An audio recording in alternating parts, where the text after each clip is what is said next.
I'm Megan Sweeney, and I sell real estate in Baltimore because I fucking love it here.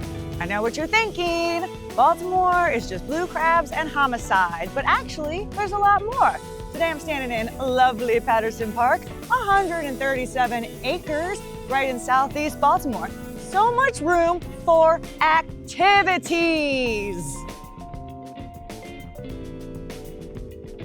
Speaking of activities, one of the many activities in Patterson Park this summer, your summer concert series. Look at how much fun these guys are having, hanging out at the park.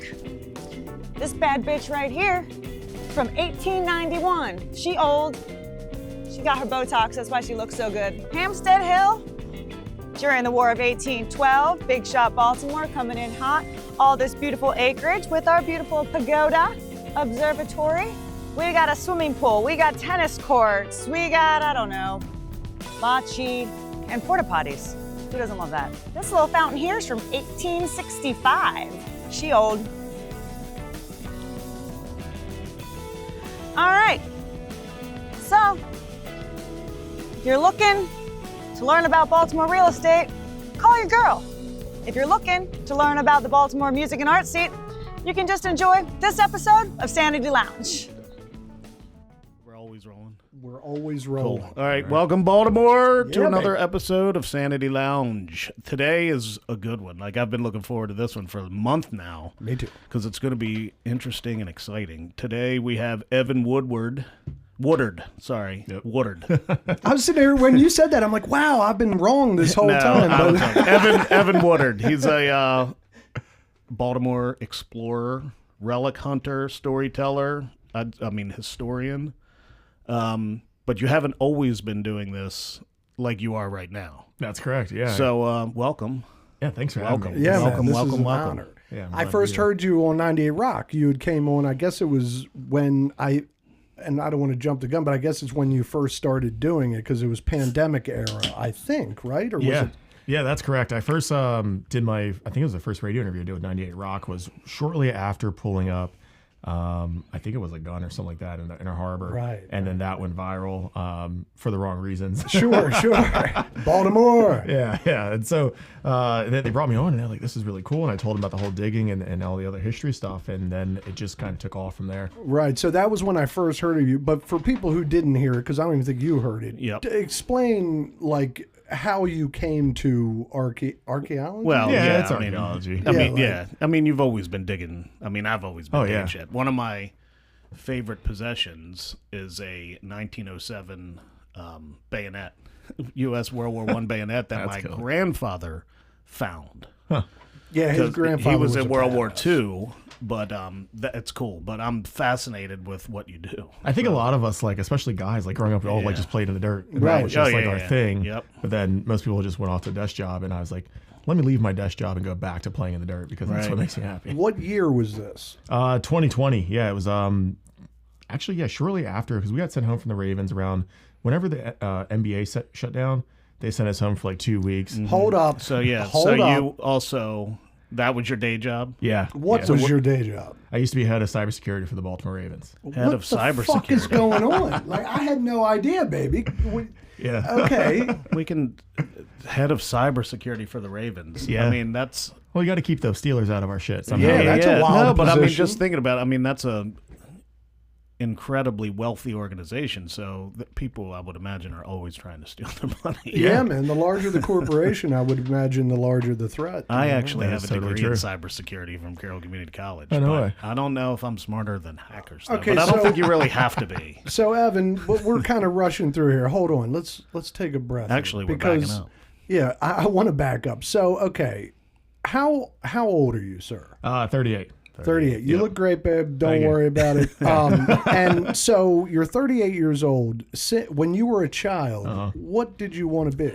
Indiana Jones, man. That was honestly... Okay, not so you were in from... Yeah, okay. everybody would. Yeah, well, not everybody, but I agree. That's a great... That was that's like... a great I saw him like running from boulders, punching Nazis. I was like, how do I do that? And were nowadays? you, through your youth, into history? Like, Always. Yep. I watched History Channel back when it was like the World War II channel, essentially. That's all they showed, those documentaries. documentaries, and some other TV shows, but mostly history-based things and educational. A lot of the books that I read were like all about World War II and World War One and things like that. And where are you growing up at? Is that I grew up in PG County. Nice. Yeah, local guy. Yep. And my dad had a law firm here in Baltimore City, so I used to live overseas. There's a whole lot here to go into, but when I lived overseas, like I came back. So you lived overseas when you were younger? No, when I was older. When I was, it was 2010 through 2012. And what did you? Why? Cybersecurity over there for a large international bank. Nice. And so living on their dime, staying in really nice hotels for an extended period of time in your early 20s was, well, it ruined me in a lot of ways. Yeah, I bet. Okay, so you're a world traveler here, Evan. Now, let me ask you this. Are you in foreign languageville Europe, or are you in, like, English Europe? Oh, we're in Asia. Like, okay. Foreign Japan, Hong Kong, That's India. what I'm saying. Like, do you know? Like, can you speak- hang? yeah, Can like you Not languages? anymore. Japanese, I was able to pick up like conversationally rather quickly. I can Son never of a read it bitch, because it's so really? hard. Yeah.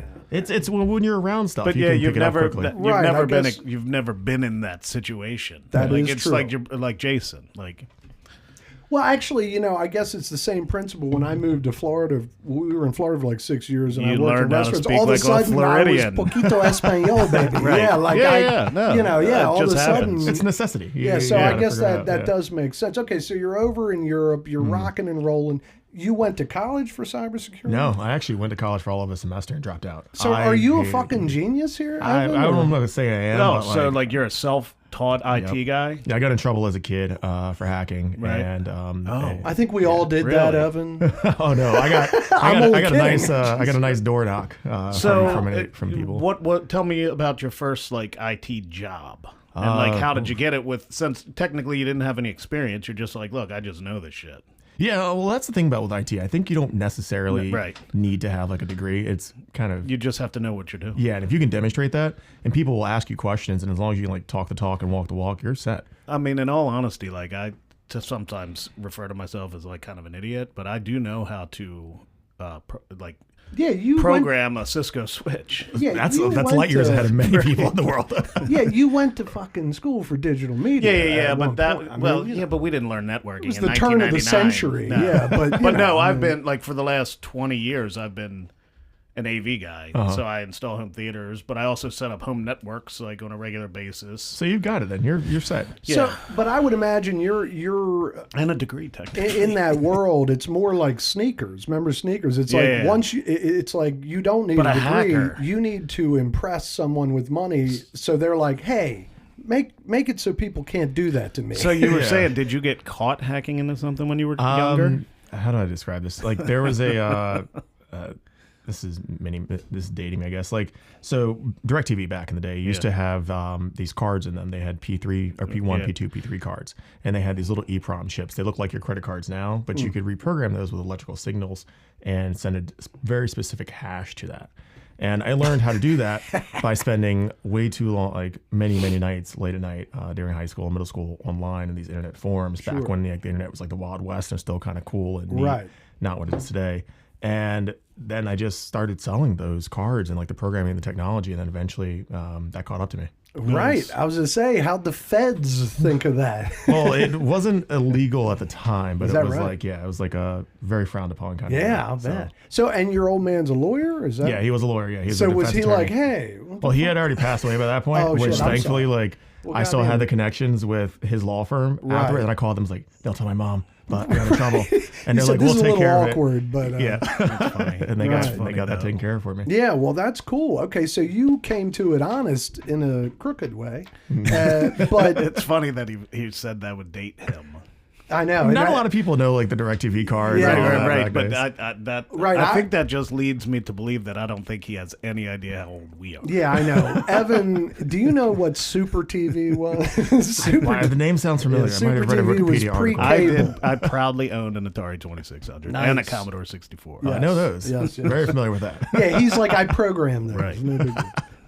Okay, so you're over in Europe, you're young, you're rocking, you're learning culture, and you're doing IT work. You are not doing archaeology. No, No, just there living every day. And are you in your someplace that has archaeological stuff that now you wish you would have paid attention to while you were over there, or you weren't even around that kind of? So Hong Kong itself is really built up, so you can't really do too much there. Japan has stuff that would be interesting. Yeah, but I feel like they'd frown upon you just starting to dig somewhere. I don't know. I actually don't think they really would care. If they're in the woods, they probably like whatever. As long as you fill in the hole and like respectful of nature, I don't think they would actually care. Okay. India, yeah, you definitely probably could do it there. No one would give a shit. Right. India goes hard. Yeah. They don't give like have fun. Right. Okay, so what made you come back to the States? Well, the contract ran out, and so it was like either I sit over there and try to figure it out or come back home. And I didn't want to move back down to DC, so I moved to Baltimore just because I love the vibe up here. I like the way that everything is here in Baltimore. And what year is that? 2012. Nice. Yeah. And then that's when I started working for the University of Maryland. Shortly after getting back here, I worked with them in their medical department, doing cybersecurity with them, and then eventually left there to go to another place, and then the Ravens for almost 8 seasons. Nice. 7 years, yeah. When did you come on to the Ravens? 2015, right so after the Super Bowl. I know. Right. If I had one, I'd be wearing it right now. I was just going to say, holy shit, man, that would be. I was wondering if Katie was going to wear hers because she has one. Yeah, did she not wear it? No, she did not wear it. I would never not wear it. Right. I mean, although I guess they're heavy. They're probably. Oh, they're heavy, and then when you lose them, you get in trouble. Yeah. Well, that's the other thing and then of course I'll get jumped, and but that's irrelevant. Okay, so you get back, and how do you land that job? You just apply, and yeah. Was it an intense process? I feel like the Ravens actually came. I want to say that was a headhunter firm because the owner Bashadi owns Maxim and all these other headhunting firms, and I think they use like their in-house firm to find people. And no one told me what the company was. They just said it's a company in Baltimore. It's really cool.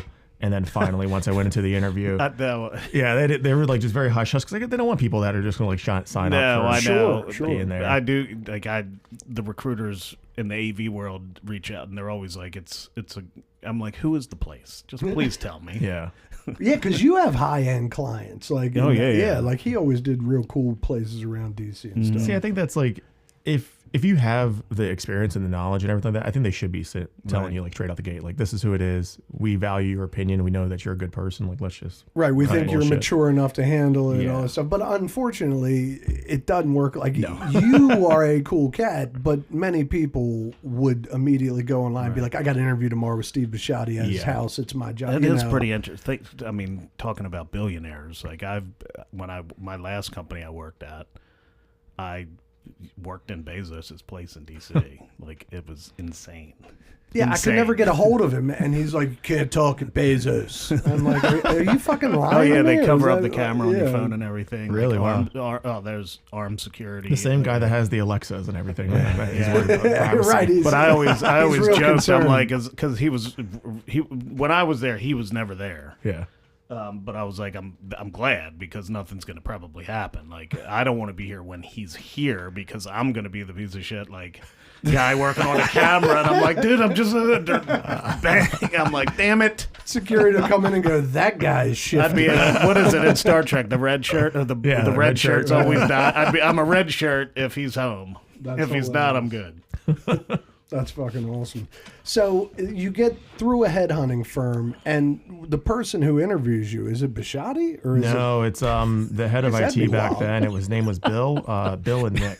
They're no longer with the company, but yeah, dude, if it was Bashadi, that's what I'm saying. Like, do you think Bashadi interviews people? Listen, if it's his world. Like if he wants real security, he might want to trust the guy.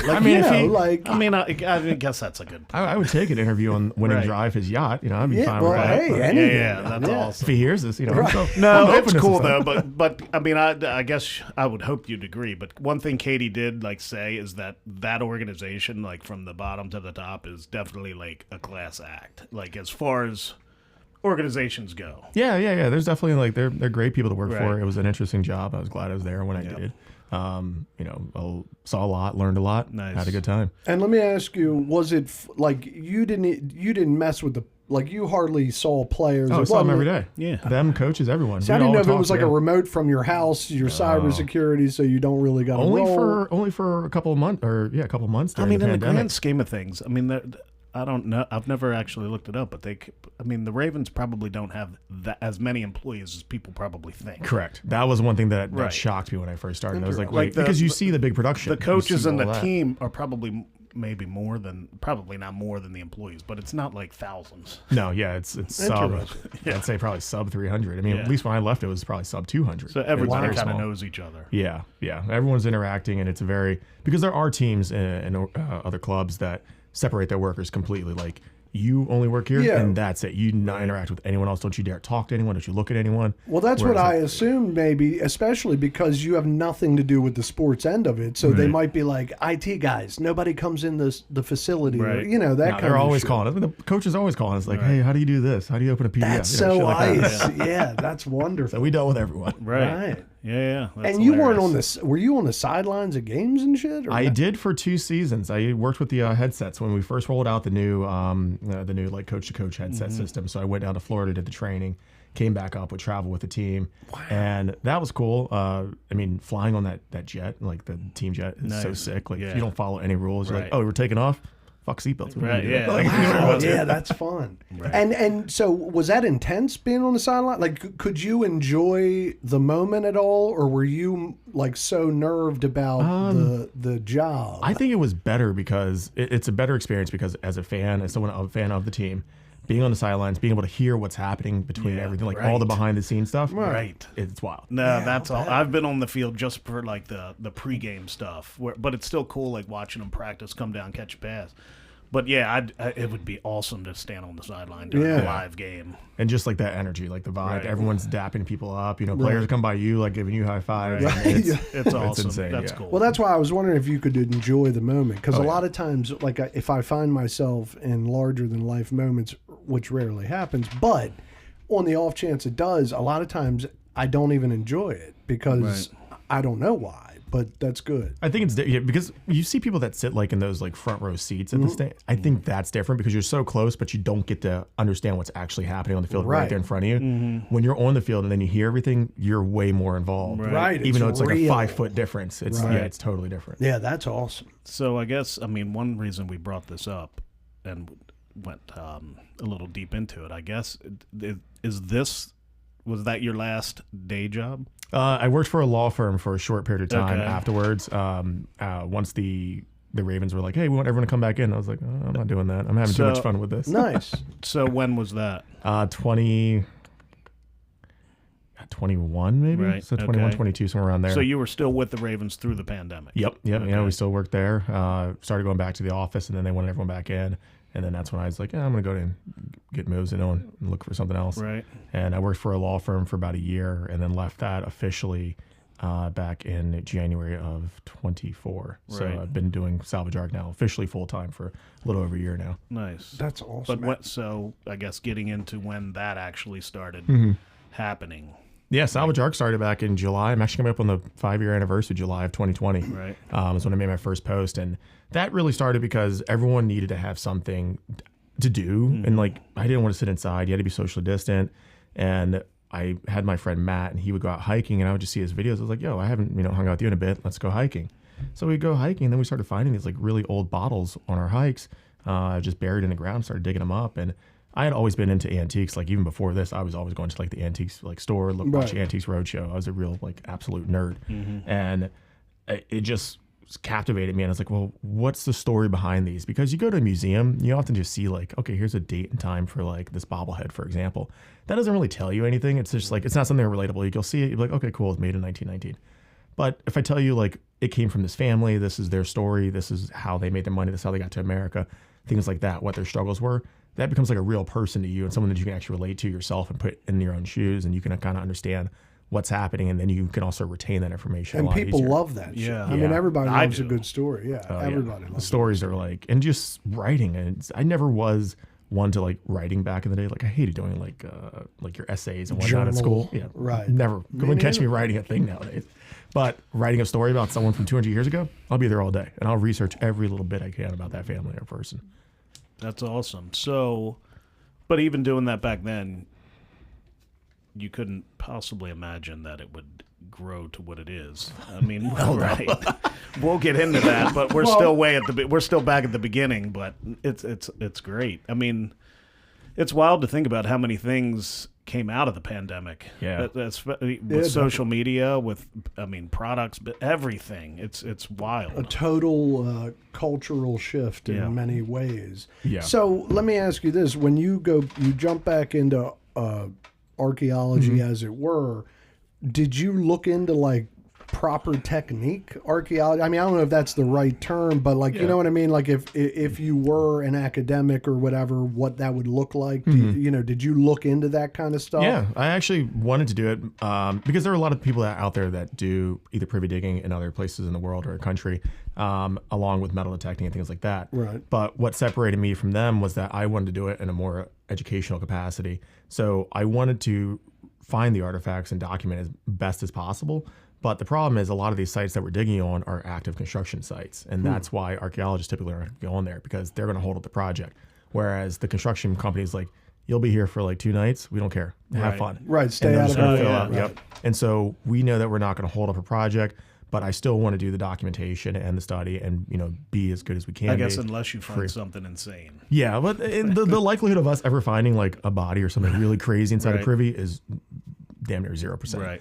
Not 100%. Don't never say never. Right. Baltimore. Right.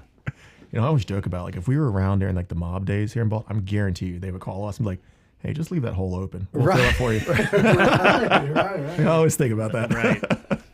So do you find, and not that you might not have met anyone yet in this world, but is the archaeological world prickly, like to novices, if you will? And I don't think you're a novice, but in their mind, because there's this but problem. You once were. Well, there's a problem nowadays that is like a freight train coming. We all know about it. It's AI. And one of the things it's done is, or one of the things it will do is it'll make expertise kind of, irrelevant. And I think the internet has made people, evolve and learn things. And experts are having a hard time now because it's the system and the structure. And I would imagine that world gets prickly. Yeah, 100%. Like when I first started, there were a lot of archaeologists that were really against me. Even like this head of archaeology for the state of Maryland, Matt McKnight, he would like literally try to attack me during meetings and whatnot, like to the people that are out there, like other archaeologists in the community, and like go on this like witch hunt about what I was doing. I would say under what was the accusation, or what would be the argument? They're just mad that I'm able to basically do their job, but at a lot faster pace, a lot more access. A lot of people are seeing it. I'm getting notoriety, and I didn't go to college for this. Right. I'm just here as a guy that wants to share history and make it accessible to everyone. And they're trapped by the system. Exactly. Right. And it's not their fault. I'm not mad at them. I mean, I work with a lot of archaeologists now and help them understanding like privy digging. Like there was people that from University of Maryland that are archaeologists that reached out to like, can you teach us how to dig a privy? Nice. And I'm like, yeah, this is absolutely easy enough for us to do. We'll stop there because that word's been mentioned a few times, and I'm sure many people don't know what it is. What is a privy? So the privy is the vault or the space underneath of an outhouse.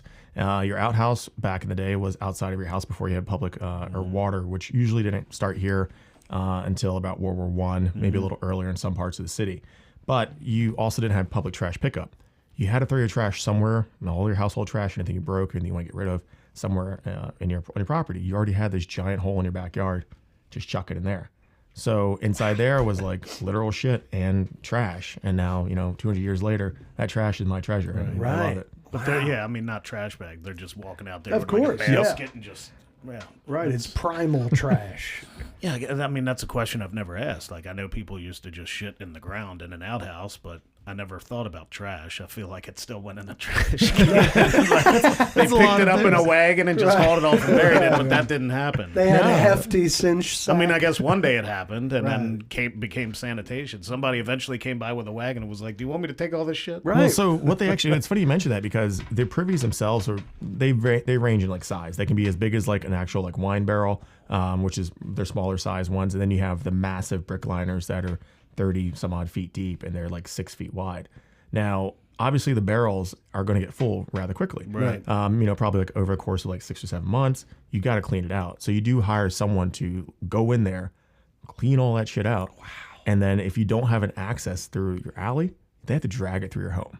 Oh, It was a different time. yeah, baby. it was. But I guess they also had less trash. Yes, because things had to last a long time. They back didn't then. have black plastic. Well, I say they didn't have the option bags, of as many right. shit, you know, And like then I'm consumer sure they did a wise. lot of composting, maybe. Yeah, the composting is actually that's a good point, because they would have used that. A lot of the homes had backyard farms, essentially, like where they would grow like their vegetables or something small, or have like some sort of animal, a pig, roosters, things that they could grow for a bit and then eat themselves. Right. So when they got full, they did empty them. Yes, they emptied them out They didn't like just bury it, close it in, and sometimes. move them. Yeah, I was going to say that. I feel like that's easier. Just move the spot. Dig a new You ever hole dug a 6-foot hole? That ain't easy. It sucks. I mean, it's I've probably dug easier. holes, but no, I can't say that I have dug a 6 foot, like a 6 by Probably 6x4. 6 by 4. No, Yeah.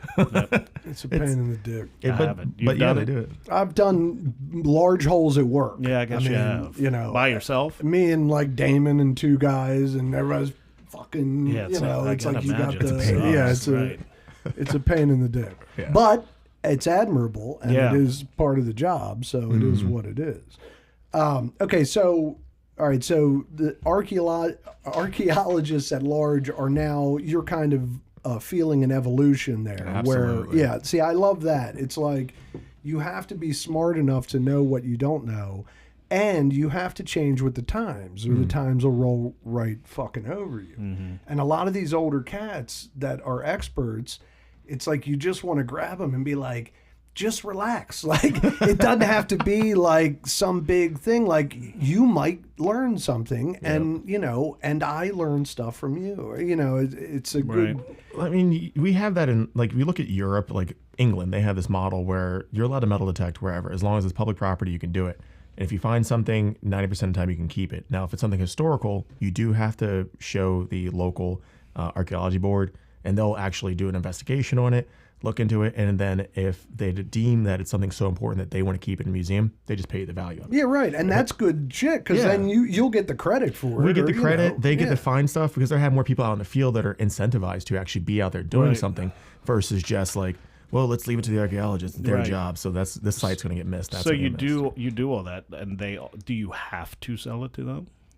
In Europe, yeah, you don't have a choice. You're Yeah. required. Like, they're like, we'll give you the value, but you have to accept it. I mean, let's look at the British Museum. Nothing in there is from Britain. Right. So, yeah, they're kind of Many known for years just taking ago, stuff. I don't know when it happened, but like, yeah, Egypt got raided, Napoleon jacked Egypt, and all that always happened. But many years ago, like, all countries, or I don't know, maybe the UN or somebody decreed that, like, if something's found in your land, it's yours. You know, like, it should stay on the land it's from, unless there's something, anything other than that, you're like grave robbing, or like taking from sovereign land. It's just not good business. There are definitely some really weird rules about transporting artifacts. Like, you can, if I find something myself, I can move it freely wherever I want to. I could sell it.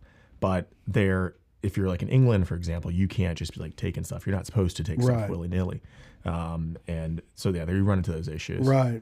That's interesting. Yeah, that is interesting. I didn't know that. Yeah, it's like, because you don't think about it, but like you said, it's like, you know, the British like took over half of, you know, all these countries, took all of their stuff but I back guess to England, and now it's not in the right with country. With that being said, though, I guess you still have to have, you have to do a little bit, I guess, of your own research, because you don't know if it's worth anything, I guess. I mean, some things you find, you're just like, well, this is odd. Like, I got to get this checked out. But some things you're like, oh, this is nothing. It's cool to me, but I don't need to do that. Yeah, I mean, nowadays there's kind of going back to, like, they didn't have like a lot of stuff back in the day to really throw away. So there's only a finite number of items that things can be back then. So you can actually kind of narrow down real quickly, figure out what it is, if it's rare, if it's not, within like a day or so of just researching. Here in Baltimore, we have the largest collection of antique bottles. We had so many glass houses here in Baltimore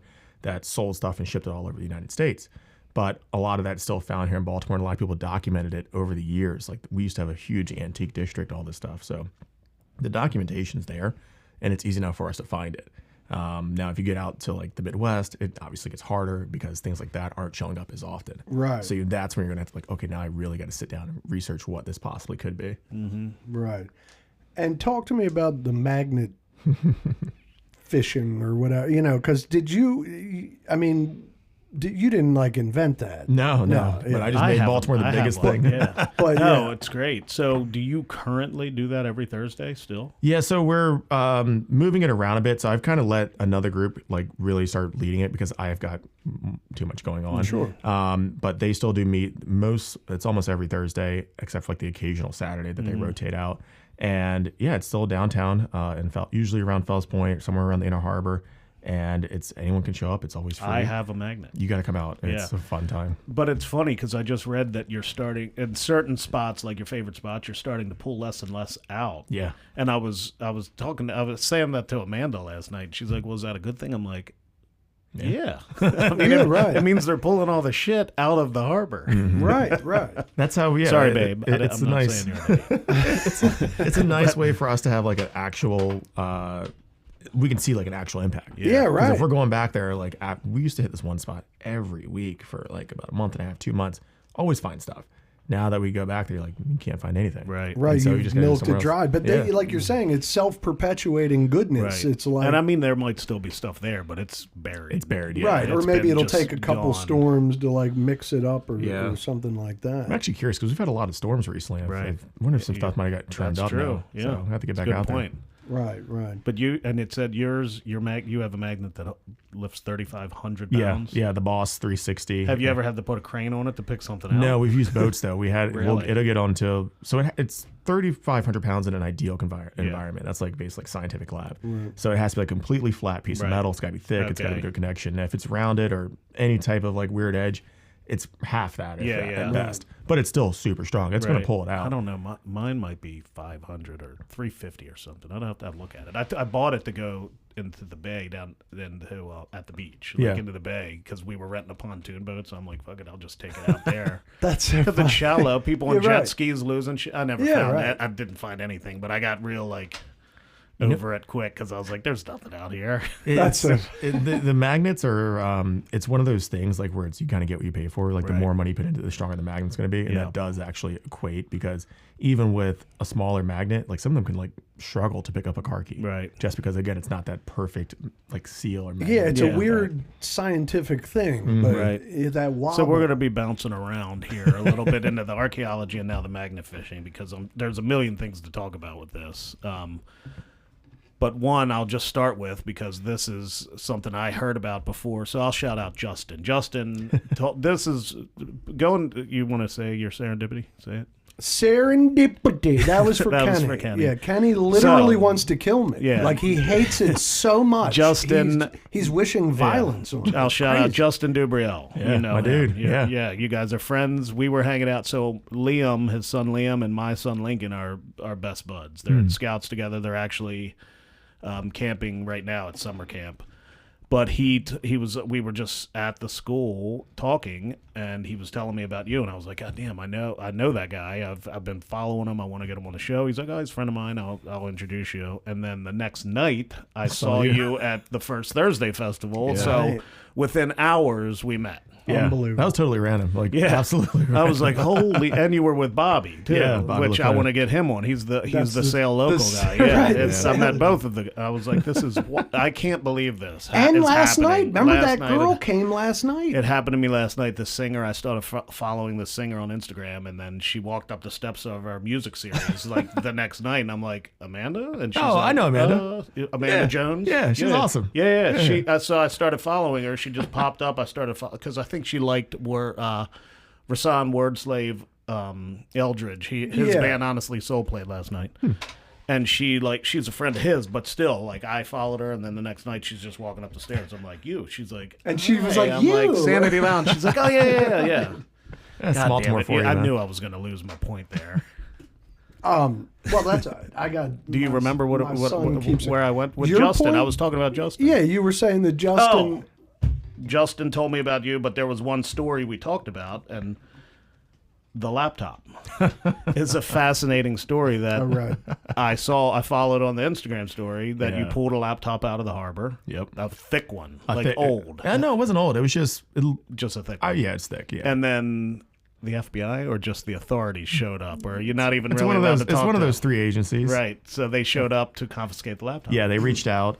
So They saw the video, just saw the Instagram video. yeah. So with what I used to do with the Ravens, I worked with a lot of law enforcement, federal law enforcement agencies, and I know some of them still follow me afterwards. But I'm guessing one of them saw that video, reported it, and then that's when I got that. Hey, we need that. I was like, That's oh shit. Right. Awesome. I mean, could they pull any? How long do you think it's been there? I mean, could you see anything on it? The model, not model or anything? It had a solid state drive, so I know it was in the last 10 years. Okay. And that's really about it from that point. And whoever wrapped, and we can get into this whole topic too, but like whoever wrapped it in plastic and then put a brick on top of it didn't want it to be found. Like it was meant to be found. Oh, yeah. really? Okay. Like I unwrapped it. I was like, this is something. First I was like a didn't know kilo it was one. I was like, we're about to party. Like, Right. You said, oh shit. Right. Dude, my mother found a brick on a vacation. Like, she would have to tell you that story. Yeah, I can't wait. I can't wait to hear I want to hear that story. Yeah, Joanne. We have to have my mother on the show to tell that I story can't because it was one of those things where they're like, I think my dad was like, dude, put it back. Right. Like we're not taking it anywhere. Like we're not getting involved. Like it's Right. I But, saw a simple continue. plan. So this was wrapped in plastic with a brick on top. Yep, meant not to be found. And then pulling it up, I'm like, oh, what is it? And like, oh, that's a laptop. And then just was like, okay, cool. I'll throw this video up. I knew it. I didn't imagine to get as big and as many likes as it did. And I was just like, oh shit, there's people like this stuff. Right. And then we've also found, and I usually don't talk about it, but like sometimes we find weapons that have been, and one that someone pulled up was wrapped. And I was like, okay. Like they separated it. Right. I was like, oh, that's smart. Well, they put it in the same fucking bag as the other part. I was like, we didn't really separate it. You just took it apart. Like, what the fuck are you like? Right. So it's like, all right, well, whatever.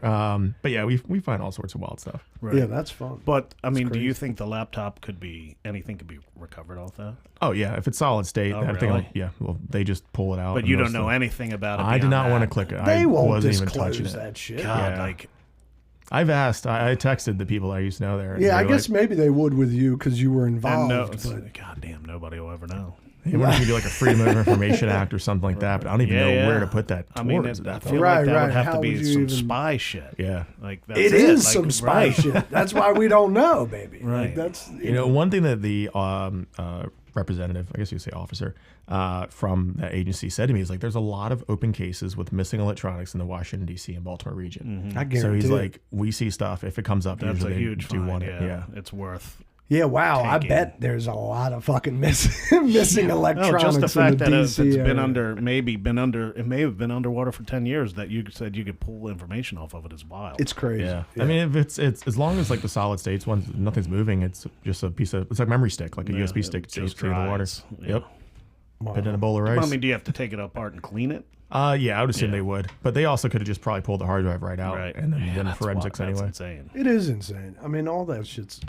And I mean, even the weapons that you've pulled out. I mean, have Those you get turned destroyed. all them in? Yeah. But I mean, maybe they've solved some cold cases now. No, Not like that. We've talked to like the police people, and they're like, they just the guns are so far gone. And if Usually they're ghost pretty guns or whatever. So have you like, found how the hell any can they relic? even- I mean, guns that you.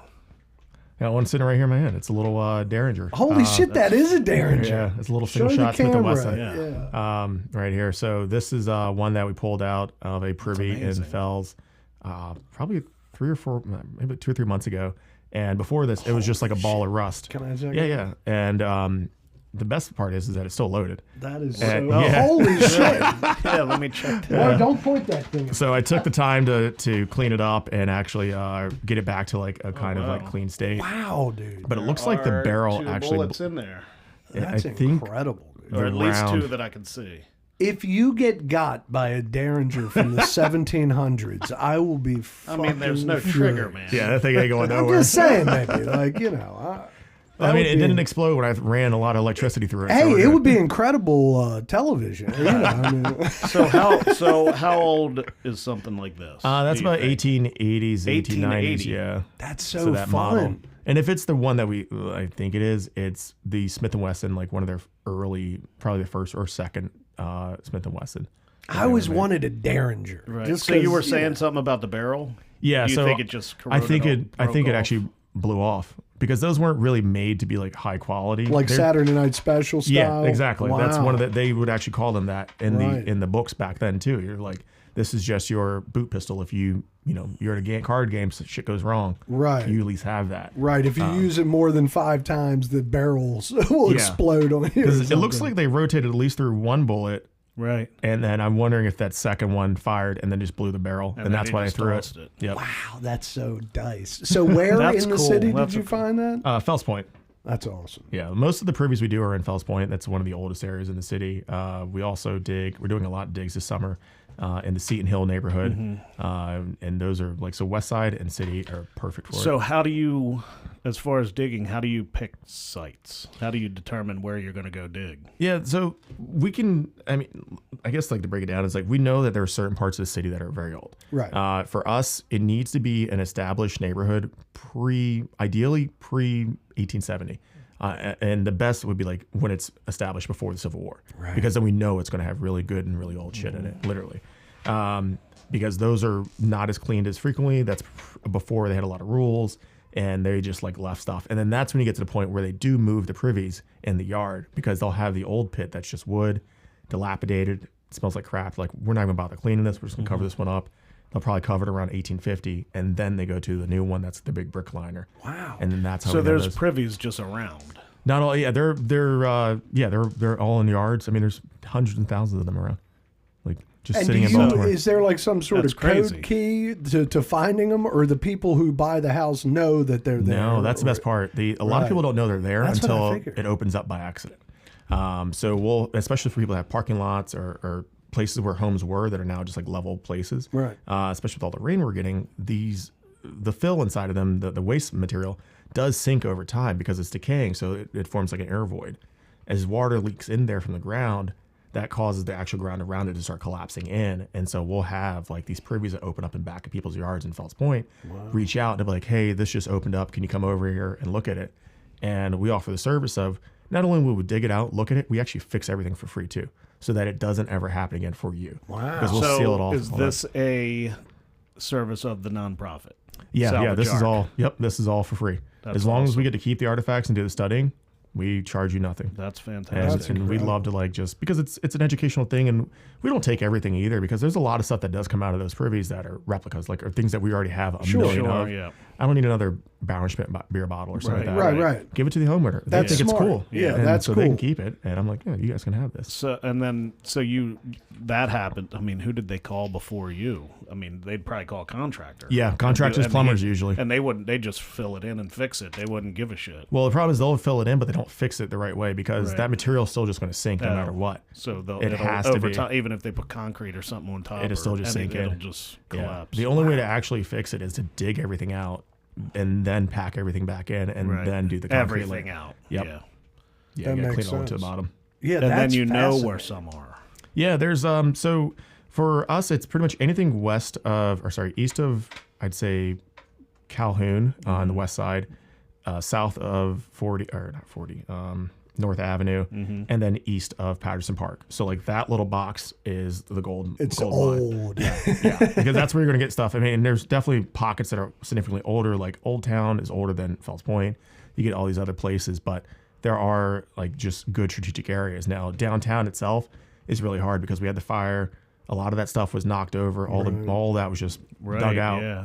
But there are still properties that are still down there. Like the oldest wood structure that people don't even know. It's like a little abandoned restaurant now. Is right off of Park and Liberty, and it's just sitting there. But that's like a really old 1700 structure that no one has any idea that that's what that is. Wow. Right? So if someone ever buys that or they develop that area, we can actually still get in there. It's probably buried underneath the kitchen, but since it's just been sitting there for like ever, not being touched, go right in and dig it out in like a couple hours. Fun. Yeah, that's cool. Yeah, that's a cool future project. It becomes a problem when I'm driving around town because I'll be like looking and just like driving slowly. Yeah, I was just saying. Oh, look at that parking lot. Oh, I see a sink and right. trying to figure out who the owner is. Next Go thing dig you it. know, you rear end somebody. Do you ever dig in cemeteries? No, but a lot of the cemeteries, especially on the west side, butt up against city dumps that were used like during the 10s, the early 1900s. because those were undesirable land. It already was, to them like a dirty area. So why not just throw our trash back there? And then you also have some of the parks in the city are on top of old cemeteries, quite a few of them actually. If you ever look at like a lot of green spaces and you see something that's like, it seems like prime real estate, why is this just here? Well, it's most likely an old potter's field, which was where they just had, if you didn't have anyone to claim you, they just threw you in a mass grave, essentially. Wow. Or it's like an old church that's long gone, that was abandoned in probably like the early 1900s. Like we're talking like turn of the century. It was already derelict, and they're like, well, let's just move these bodies and chuck them out and put a park here because we're not gonna, because they can't really say that they got everybody. Right. There's an actual article from I think it was 36, about a park on the east side of the city that was a cemetery, and the city contracted this company to remove 500 bodies. Well, there were 5,000 bodies there. And the city's like, well, we're not paying you anymore. Didn't they see poltergeist, for Christ's sake? I mean, that was Indian burial ground. Well, but the construction company didn't give a shit. Right? They disturbed it. Any kind of burial ground. Yeah, there's quite a few, like, and I've even talked to like some contractors, like, yeah, we've been digging, and what we knew was a cemetery that was cleared out. Like, it wasn't cleared out as well, and they'll eventually sometimes find something. I bet you that crazy. happens way more than people realize, because the almighty dollar costs too much money. I'm assuming there's protected areas downtown that you can't, or you just need permission, I guess. Yeah, you just need permission from the right people. But they'll let you. I mean, how long is that? That's a process, I'm sure. Sort of, yeah. I was actually working with the mayor's office this morning to secure some permissions for some projects that I want to do with them. Cool. And they're pretty surprisingly, like, they're very open to it, because they understand that like this is a good thing for the city. This isn't 100%. It's not like I'm bringing like bad PR. Hell, if anything, I'm bringing a lot of good PR to the city. Yeah. Right. And I'm trying to save city history too at the same time. Like we don't have an archaeology or any like real city museum anymore. Right. We had the BMI, which is industry, but there's nothing specifically about the people that lived here in Baltimore outside of like the Irish Railroad Workers Museum. And so how do we tell that story about the people that lived here and still allow progress while saving stuff? And well, hopefully that's and it's brilliant because you in real time are gathering the artifacts, Right. And you're in the process of creating a museum, correct? Yeah, we were.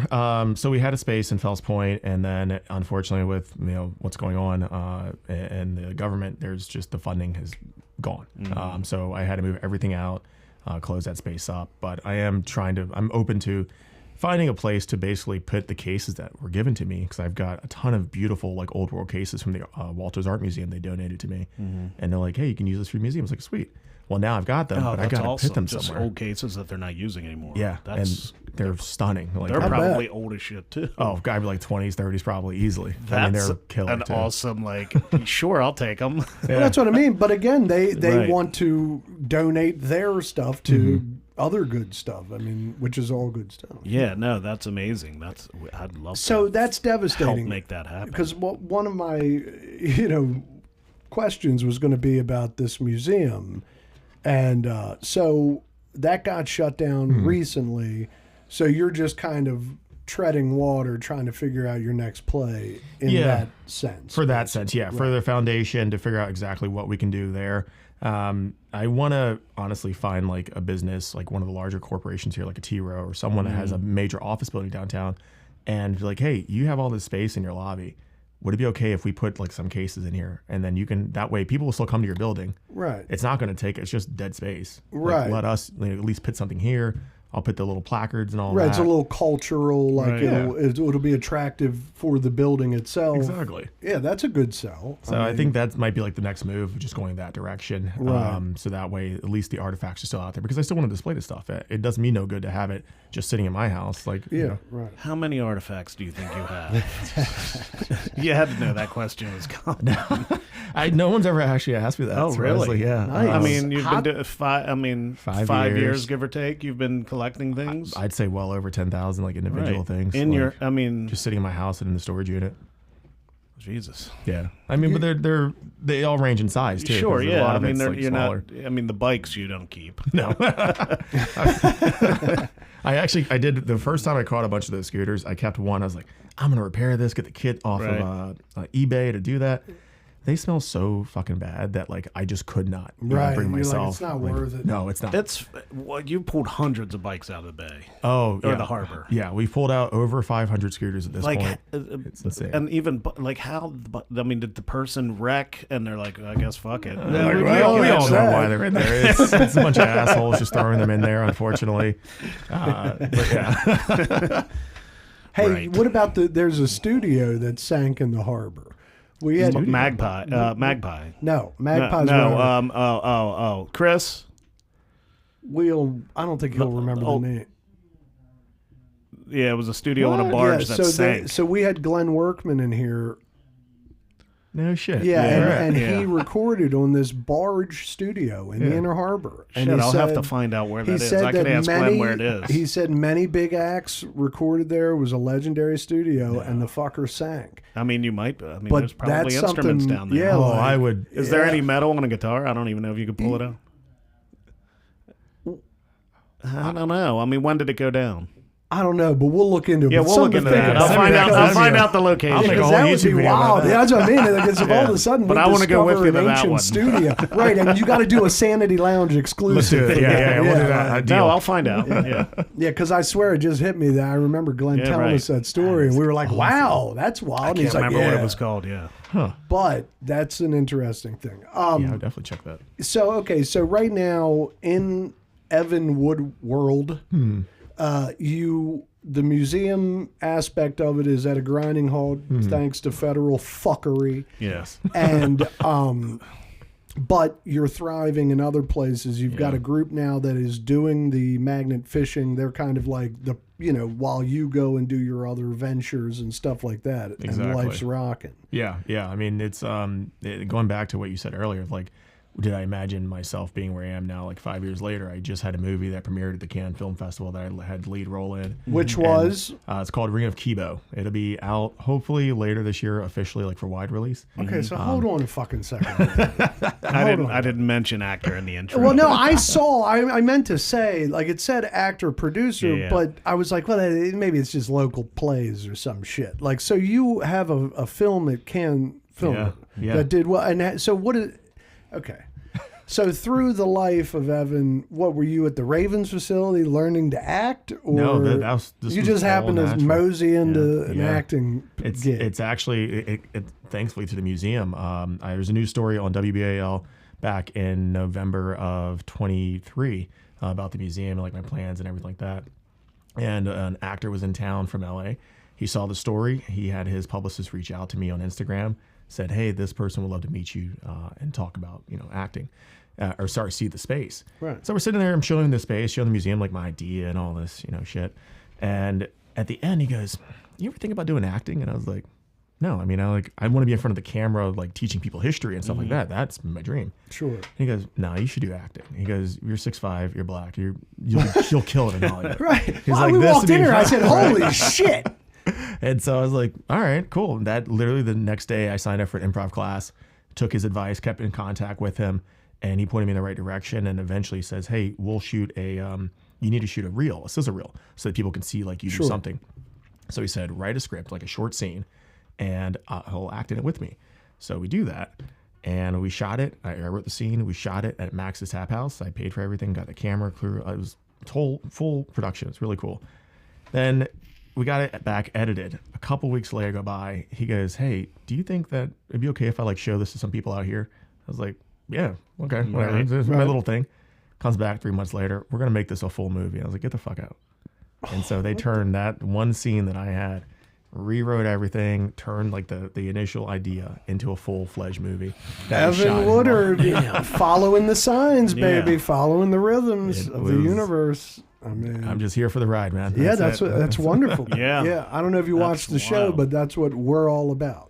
Following the rhythms of the universe. I think a lot of people need that. Like a lot, especially nowadays with what's going on. It's like, just follow your dreams and do what feels best for you. Well, we're 50. I mean, it's like this is all brand new. I mean, I have a government job and he's a whack job sculptor, and nobody thought at 50 we would start something like this. Yeah, but we're following the run. It's never too late. And I think a lot of people battle with that on a daily basis. It's like, oh, it's too late for me to do X, Y, or Z. It's like, no, it's not. No, just it's fucking not. start. Yeah. Do it. Well, what is it? Colonel Sanders didn't start like KFC until he was like 65 or some shit. Yeah, he was an old man. Morgan Freeman didn't start acting until really late. A lot of great actors. Even Jim Belushi, I think, didn't start doing comedy until he was like way older. Yeah. Lewis Black, I don't think had his run until he was like 45 or something. So it's endless. Yeah, just do it. Well, speaking of archaic, what else do you got here? Like, give me a couple. All right, so we've got. You'll appreciate this one. So this is a original metal bank from I think it was like the late 1800s that we found, and I took the time to restore this one. So I was saying, this says bank on it. Yeah, and it's a neat little model. But from when? About the late 1800s. And it's when I originally got it, it was covered in rust, like a giant rust ball. I didn't even know it was a bank until we really cleaned it up. And that took about I'd say 2 or 3 weeks to get it to that. And I was talking earlier about like the 3D printer. One thing I wanted to start doing was to make replicas of the exact thing. So I found the original paint scheme for the bank and then made a 3D copy of it and then repainted it to make the 3D copy look like what it would look like. Right. So that way it becomes like more of a real thing that people can handle this one. I mean, hell, they can handle that one. It's not going to go anywhere. Was that the digital scan? Yeah, this was a digital scan. And then you printed filament. Yep. Yeah. That's and just took the time to paint everything and whatnot. Because I love doing scale models. Yeah. Let me ask you about cleaning something like that up. Do you have a doctorate in chemistry or some shit, or like how do you know how to do it? Backyard chemistry, yeah. Well, that's what I mean. You're like, well, I just learned how to, I mean, because that stuff can be delicate. You don't want to do it where it'll hurt the thing. So how did you learn all that? So the wonderful magic world of YouTube. Honestly, that's Coca-Cola. No, I usually right. I mean, I've seen people do it. I think Coca-Cola wouldn't even put a dent on what this was originally, but I use electrolysis. What metal is that? Is that iron? Yeah, just cool cast iron. Yeah. Electrolysis. Cool. Talk to me. What is that? So electrolysis is basically using it is a chemical reaction process to replace the worn metal, like the rust and the oxidation, with actual good metal from a sacrificial anode. So for this one, I used like a piece of like plate steel that was like really thick, put it next to it, hook it up to a battery charger. The positive side goes to the actual artifact. The negative side goes to the sacrificial anode. And then you can actually see the rust go from the item over to the other one. And it just sits there. So that's a chemical reaction, not just vibration or anything. No vibration. Yeah, it's all chemical. Yeah, chemical. And that piece over there is like, what the fuck? Yeah. Like, it's a nice shiny piece. Because I use a oh my god. Wow. I use it to clean my airbrushes. Like a ultrasonic cleaner. You fill it with warm water. You put this little powder in, and then you put the items in it, and I guess it vibrates. It vibrates it. Vibrates and I watch the paint come out of the airbrush. I mean, it's really the only way you can clean an airbrush. Yeah, I try so hard to clean my airbrushes with my models. I'm like, this thing is and I use that. I was shocked. It's been almost a year maybe since I've actually used my airbrush. I pulled it out and it was perfect. What do you got, like an Iwata? Or? No, so there was a store in Timonium, and now I can't remember the name of that place, but they retired and just like sold everything. So I went in there and bought like a couple it's a Chrome, Chrome. Okay. No, Khrome. I have a Neo, but I have like 3 or 4 airbrushes. Because the spotting on these predators is a pain in the ass. I can only imagine. So even whether you do by hand or airbrush, it's so stressful. Because if you screw up, you kind of if you get a splotch. Yep. Because I see some of the guys that make if it splotches, they just leave it. I'm kind of a perfectionist with some stuff. And that's one of them. Right. Like I want it to look authentic. I don't want it to look painted. Right. Airbrushing is a pain in the ass. Yes, it is. But ultrasonic cleaner, that's all. Yeah, that's cool. So you're just using basic chemistry that anybody can probably learn on how to do it. Yeah. The other I guess like the downside now of like a lot of technology is that things become automated. So electric or automatic battery chargers do not work because they see that as being like short circuiting. So they'll turn off. You have to find a manual battery charger, but those are like really hard to come by now. Surprisingly, yeah, you have to look on eBay and find something that's used, or some guy that's selling his like old garage, and Right. they have stuff in there. Also got some false teeth. We find quite a bit of these, which is really weird. So where you found those digging? Yeah. These all came out of the privies in Baltimore, and the one on my right hand, this one right here, is actually the older one. Probably one of the earliest versions of dentures, actually. Damn. There's no serial number or anything like that. No, nothing. I mean, how like old do you think they are? That one's about 1870s, 1880s. Really? Yeah. So they started with a lot of people you think of like false teeth back then. You think of Right. George Washington, but no, they had those are made of like porcelain actual teeth right there. Say it feels legit, like it Yeah. feels heavy duty.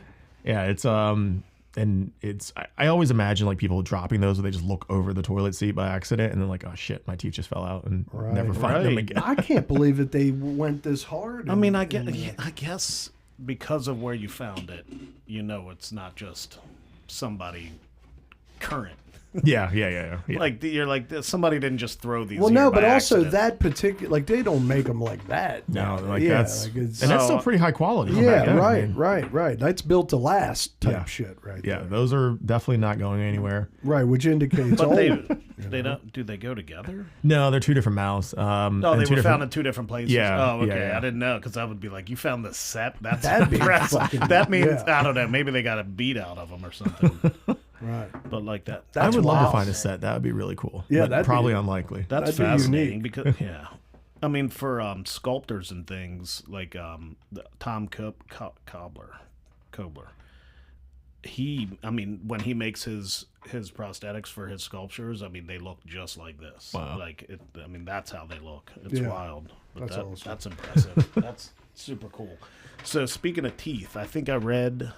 I don't know if this is true. Did you find like a bowl made out of teeth or something? I have a bowl full of teeth that I've found. A bowl full of teeth. Yeah, so my morbid thing is like I love finding the animal jaws and whatnot Yeah, in the because yeah.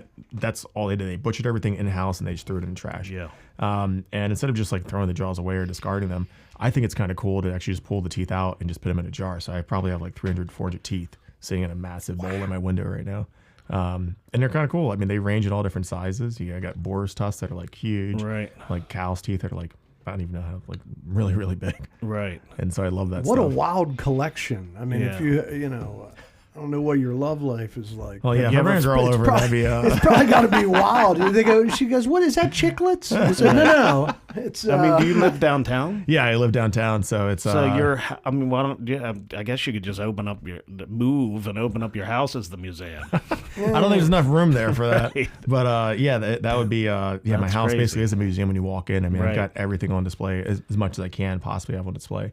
I mean, Yeah, that's great. cool. Though, that Have you ever got all- found any Sasquatch artifacts? Nothing related to him, but they're. How do you feel about him? Do you believe he exists? Tread lightly here. I think that Tread there's things lightly. out there that we don't know about. Right. I believe in aliens. I mean, I think it'd be. Oh, it's so yeah. dumb to think that we're by ourselves in this universe. Sure. That's like a No, I mathematical agree. thing. Yeah.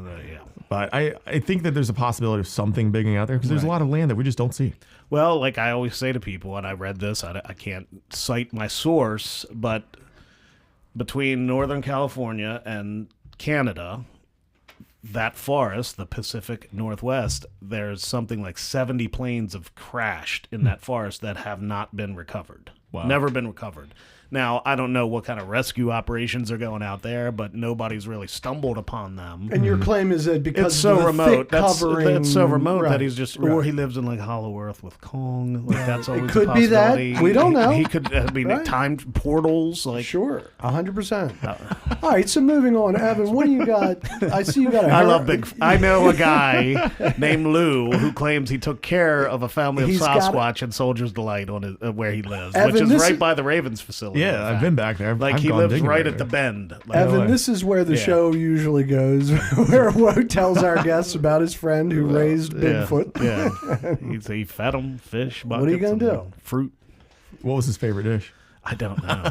It's got to be lasagna. It's been I feel 20 like- years since I talked to this dude, but he told it with such conviction. Yes, it was like you have to be telling. Look, I'm not down there, baby. You're No, my guy. I'm You know eating it that. up. I'm just like, You're it was my when we guy. lived in. It was big shit. It was before we lived in Florida when he told me this. Nice. It was in '98. Nice. We were on heavy drugs. I mean, my brother claims he saw Bigfoot in Patapsco. I mean, it's Well, Ralph goes hard too. I don't know. he's a big believer. All right, so But I yes, see. aliens and Sasquatch exist in my world. I mean, I've been, it's kind of interesting bringing that up because I've been in places that I've never, like I do urban exploring too. So I go through a lot of abandoned buildings and see things. Right. But I've never had a real experience except for one where I was like, okay, that was something. Like, Right. And we were at a mental hospital, a children's mental hospital in Laurel. And I've been in this place many times, like dozens of times beforehand. Remember them always saying, and there were articles about that they had moved on the graveyards from where there used to be because of the flooding in that area. Right. And so, but they never said where it moved to. A hospital graveyard or just a Hospital graveyard for the asylum. Okay. Yeah. So you already know it's already Right. problems. Yes. For the asylum. Yeah. Right. And so we're walking through the building one day and we go downstairs and we see a door that we've never seen before, but it was behind this like barricaded, like a bed. Someone put like one of those big beds, but like up right on top of it. So we're moving the bed. All of a sudden we hear like someone running across us, not like a deer or something like that, but it was like a biped, clearly 2 legs, booking it across the room. We're like, what the fuck is that? One of the guys goes up there, sees nothing, comes back downstairs. We open the door and there are these mounds in the basement on this dirt floor, like the size of a human body. One of them has a cross on top of it. And then there's rows of these. Oh God. Immediately he was like, nope, I'm out. They decided, well, we're going to go look. Right. And so they move some of the dirt away. They get down maybe like about a foot or so in the mound. And then there's like a black tarp. And then that's when they were like, all right, we're good now. Wow. I took a photo of that and I have it on my phone. I'll show you after the show. But I'll never forget that moment. That's the one that I was like, this was something. That's that's awesome something because else. one of my questions was like the spookiest moment you've had. That's it right there. Right. That's awesome. Yeah, that would fuck me up, especially Yeah. once we start talking insane Well, asylum. I get scared. Yeah, like we used to do outlandish shit. I like watching like horror movies, but not like I used to, because especially, well, like slashers don't really bother me. It's the demonic shit. I don't like that either. I like it, but it stresses me out. Yeah. Well, you know, that's the problem with the But it's gotta be demons, good, woe, though. is it stresses everybody Yeah. out, you know? But yeah, that's a But good that one. would fuck me up. That would fuck me up. I've never been back there since then. Right. I'm just like, yeah, I'm good. Right, You know, right. That was by far the creepiest thing. The most surreal one. I don't know if you guys saw. What's it called? The Chernobyl show on HBO. I didn't Yes, watch it, but I know. Unbelievable. Unbelievable. So true. And so like they got everything right. There's a scene in the second episode where the firefighters, the first responders to the actual explosion, get brought back to the hospital. And they're like covered in like these weird burns, but they're not like fire burns. They're just like their skin's melting off from the radiation. Right. It's the Yeah, and it's like, why the fuck am I melting? But I don't know. And so the hospital staff cuts off all of their clothes and takes it, and they show some in the series. They take it and throw it in the basement. When I went there in 2011, I didn't know about that part of the whole deal. And so we had free reign. We had bribed. Wait, went where? To Chernobyl. I went to the Chernobyl exclusion zone back in 2011. as And one explored does. it. You know, just casual. Sure. You know, Right. normal I Friday. think we've for me. all done that. Right. Can't do it anymore, unfortunately. Right. Yeah, right. God damn it. Fucking Russians. Right. So the when I go into hospital, so we have free reign. We can do whatever we want to. There are people that were there also on tour groups, but they had to stay on their buses. So we're wandering through this place, go down to the basement, and I have my Geiger counter. It's getting louder, and I'm like, oh, you know, something's down here. Don't know what. Get down to this dark room, and there's this pile of cloth on the floor. I was like, what the hell is that? The meter's going absolutely bonkers. Come back upstairs, go tell the guide. He goes, oh yeah, that's the firefighter's clothes. You probably shouldn't have been near that. I was like, oh great. Oh, And then you saw that on the show Yeah. where they dropped it down, and you were like, "Holy shit!" Yeah. That's So what- when I saw it live, because it came later, and I was like cool. watching, I was like, oh shit, that's so that detail's just in the show. yeah, at the And beginning you of the saw second it episode, right. accidentally, kind of. yeah, Right. Totally That's by accident. awesome. So that was Oh, a neat yeah. little Shit, experience right that's there. cool. Yeah, that's good shit. Did you see? Did you see any 3-headed dogs? No, we That's saw a lot true. of wild animals that are not afraid of humans. They do Right. not give two shits about us. Wow. We are in their domain. Right. And it's really cool to see how fast wildlife and nature will reclaim a place Reclaim without like Right. thinking twice. Like you'll see a tree. It was only what 20 some odd years at that point when Yeah. I went there. So to see like a tree growing like a big tree on the third floor of a building inside of a room, you're like, Right. Nature doesn't care about us. Yeah. Yeah, No, it does not. Yeah, it'll take right over. Yep. Yeah. If you don't mow your lawn each week in 1 month, you're fucked. It's everywhere. Like No, it's, that is true. It is. I'm telling you, it it's takes crazy. over. Yeah, It that's really crazy. takes over. What do you got there? You got a heroin needle? Or Well, it is a needle. You might not be comfortable with this one right here. So this is an actual STD syringe. So you look at it. Let me look at it. Yeah. It's got this very large head right here. Right. So they would put mercury inside this, and if you had syphilis, you would inject that in your urethra. So you have to jam that up. Yeah. Yeah. Damn. Yeah. Wow. So it's So when you found this, gnarly. did you know what it was? Oh, right away. Yeah. So the syringes for those, yeah, they're very Standard. Well known. Yep. So again, because they how have old that. is this? That one's on the later side. That's probably about 1890s. Wow. But still, like the older ones from the Civil War look even more like crude. Right, It's just I'll like bet. something from like Looney Tunes, like backyard thing or wild. whatever. Right. Wow. Yeah, that's That's an fucking 8 nice. one. That's awesome. And then I was just like rushing around the house to find stuff, but this is an ivory handle for a parasol. And so this is just pure ivory. It's kind of broken, but It's beautiful. For Yeah. a parasol. And my yeah, it's wife- like an old umbrella. Oh wow. Yeah. Right. You can. Feel It's the like a weight. neat. Yeah. That's beautiful. So that's like the only piece of like real ivory that I actually own. Although I guess the teeth do count, but Yeah. I love ivory's ivory. Ivory's valuable. yeah.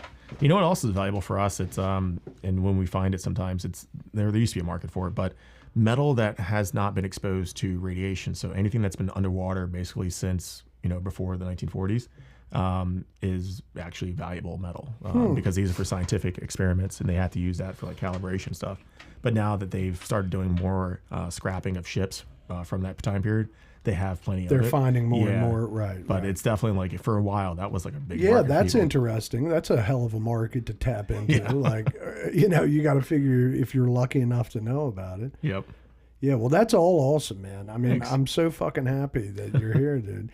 And I want you to continue the quest for the museum because I feel like culturally, like that's why we're doing this. It's like we're trying to bring Baltimore to relevance here. Not that we aren't relevant, but everybody thinks of us as Murderville and all this shit. I hate that. And it's No, not. we're like I mean Right. the bands, explorers, comedians, artists, we're trying to showcase everyone and Right. learn their story and their talents. And I feel like a something like that is exactly what the hell Yeah. we need. Yeah, we need all the positive PR and just people in general just being like positive about stuff because I mean, unfortunately, the news cycle is just always negative, Right. and it's just getting boring and just tiring of Me- hearing I like, couldn't agree oh, more. people say like, oh, you're from Baltimore, and I'm like, oh, well, but yeah, I've only been murdered 6 times, so I Right. don't know why I've been here. Like, come on, Right. It's fine, Right. Well, it's so funny. Every week, I'm telling you, I go to the shop every week. We have a those live guys, event those guys on are Tuesday. those guys are news watchers though. Yeah. Yeah. But I'm saying, like, we have a live event every Tuesday night in the city. I come in Wednesday. Oh no, I thought you were going to your county fellas. I am. I'm saying. And I okay, go sorry. in on Wednesday, and they're like, "You went to the city?" Yeah. And I'm like, "Yeah." And they're crazy, man. they're like, "What the hell's wrong with you?" I'm like, "Nothing." Right. And you know what? I walked. And Yeah. Nothing happened. walked. It was really crazy. Like it's just like any other city. Yeah. I often find people that think the city's like dangerous are also the same people that are like, I'm so tough and I can do anything. I'm like, That's sure about that? right. Come But on, that's the bro. thing. It's like if you just don't worry about it, there's problems. But it's like use your head and any just- big cities like that. I've lived all Sure. over the world. There's Yeah. even in Tokyo, like one of the safest places in the world. You still got to be mindful. Of what you're doing. Absolutely. Westminster's shady as fuck right now. Like, it has nothing to do with anything. Like, it's like, so I don't know. Yeah. So, I mean, maybe you've touched. I mean, you brought some stuff with you, but what is like? I guess the weirdest thing you found, and maybe your favorite. Well, both. I want to know everything. Like, what's the weirdest thing you found? I don't know if it's really weird, but I'd say it's like definitely up there and like just like holy shit, wasn't expecting that. But a bench from the Victorian era, that's like probably the 1880s, 1890s. Wow. Brought up like that's. Yeah. I saw that. That's cool as shit. Like Yeah. it's fascinating How that the fuck do you nobody's find found a that. bench? It was, just It was sitting in the water. harbor. Yeah. Harbor, yeah, right in Fells Point. Wow.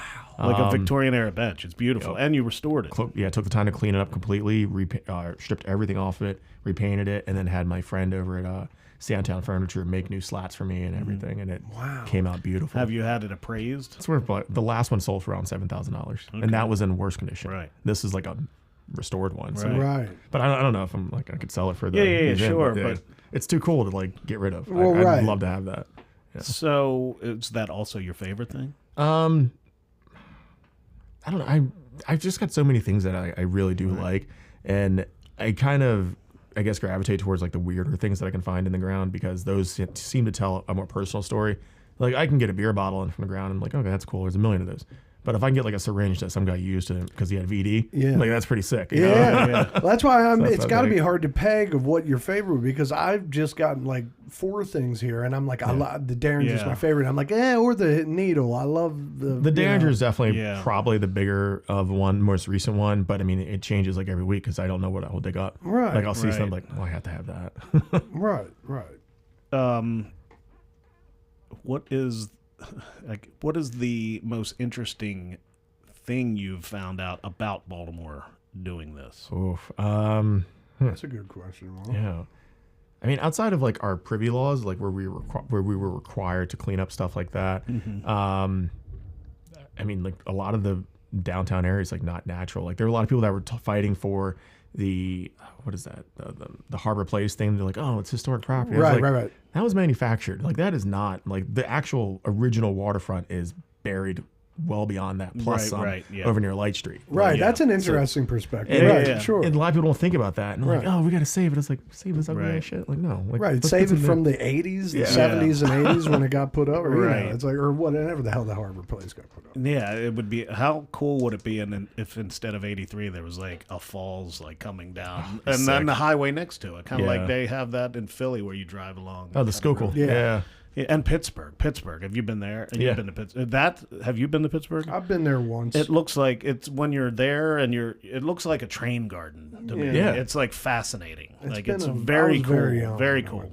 You know, a lot of those like really old industrial cities have a lot of like cool history and stories that you can kind of see. Well, you know what's wild about Pittsburgh, and everybody probably knows this, but maybe not. I'm going to tell it anyway. But like, I worked in the steakhouse for many years, and everybody's like, I wanted Pittsburgh rare. Never heard of it. A style of steak? Absolutely. It's called Pittsburgh rare. And so Tiger used to make me get a cast iron skillet, get it crazy hot to the point where it like smoke alarms go off. And then you put the steak on there and you burn it. You burn the shit out of it and you flip it and burn the shit out of it. And it's called Pittsburgh rare. And the reason it's called that is because the old pipelines in Pittsburgh, when guys would cook their steaks, they would just put them on these hot-ass pipes to sear the outside of the steak, and that's how they would eat their steak. Yeah. But anyway, interesting. Does everywhere do that? I believe a steakhouse, if it's a classy steakhouse, although nowadays, I mean, this was in the 90s and 80s. Nowadays, maybe the Food and Drug will let you unless it's officially, whatever meat. But because Pittsburgh rare is prime rib. Pittsburgh rare is rare. It's making me hungry. Just burning the shit out of the outside, and then that's it. Interesting. Yeah, it's wild. But a little bit of Pittsburgh, it just hit me. I don't know, baby. Are you wrapping it up, Lord Davis? Well, kind of. Yeah, I mean, I just don't want to jump the gun. I don't want to jump the gun. Trust me, I want to make sure I don't miss anything. That's why, we can always come back to it. Yeah, So what? Well, these are just Baltimore things. Since you're a Baltimore guy and you're all about Baltimore, what's your like favorite thing to do in Baltimore? Honestly, I love going to shows. I mean, we have. I felt like for a while, especially like in the metal community, we lost a lot of venues because we like lost Sonar and some of these other places that were here forever. Yeah. And then like shows stopped coming through, but now like with Soundstage, they're getting a lot of things. And the new Nevermore. Yeah. Awesome name too. Like is that the place? It's owned by the same people. Yeah. That's the Nevermore. place. It's Ram's Head. Right. Ram's Head Live is now Nevermore. So nice. technically the name changed. Like I'm sure they've done some changes inside. Maybe I don't know. Maybe not. Right. Yeah, so I'm looking forward to that. Periphery's going to be opening act. I'm definitely going to go to that one. Really? Yeah, so that'd be cool to see them there. Actually, there is somebody that's going to be there that I want to see. I can't remember. It's in the fall.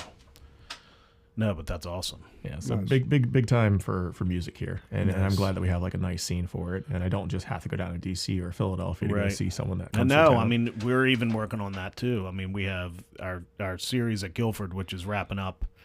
We have 2 more shows. We have Sweet Lita, and we have the Reverend Smackmaster And the Congregation of Funk. Yeah.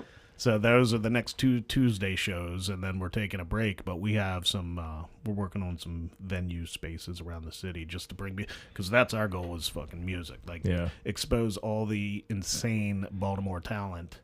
Baltimore's going through a musical renaissance. Everybody agrees. There's so many musicians, so many bands that people just don't know about. That nobody thinks about I've discovered Baltimore. bands just on this show that we've had 16 or 17 bands in here. Wow.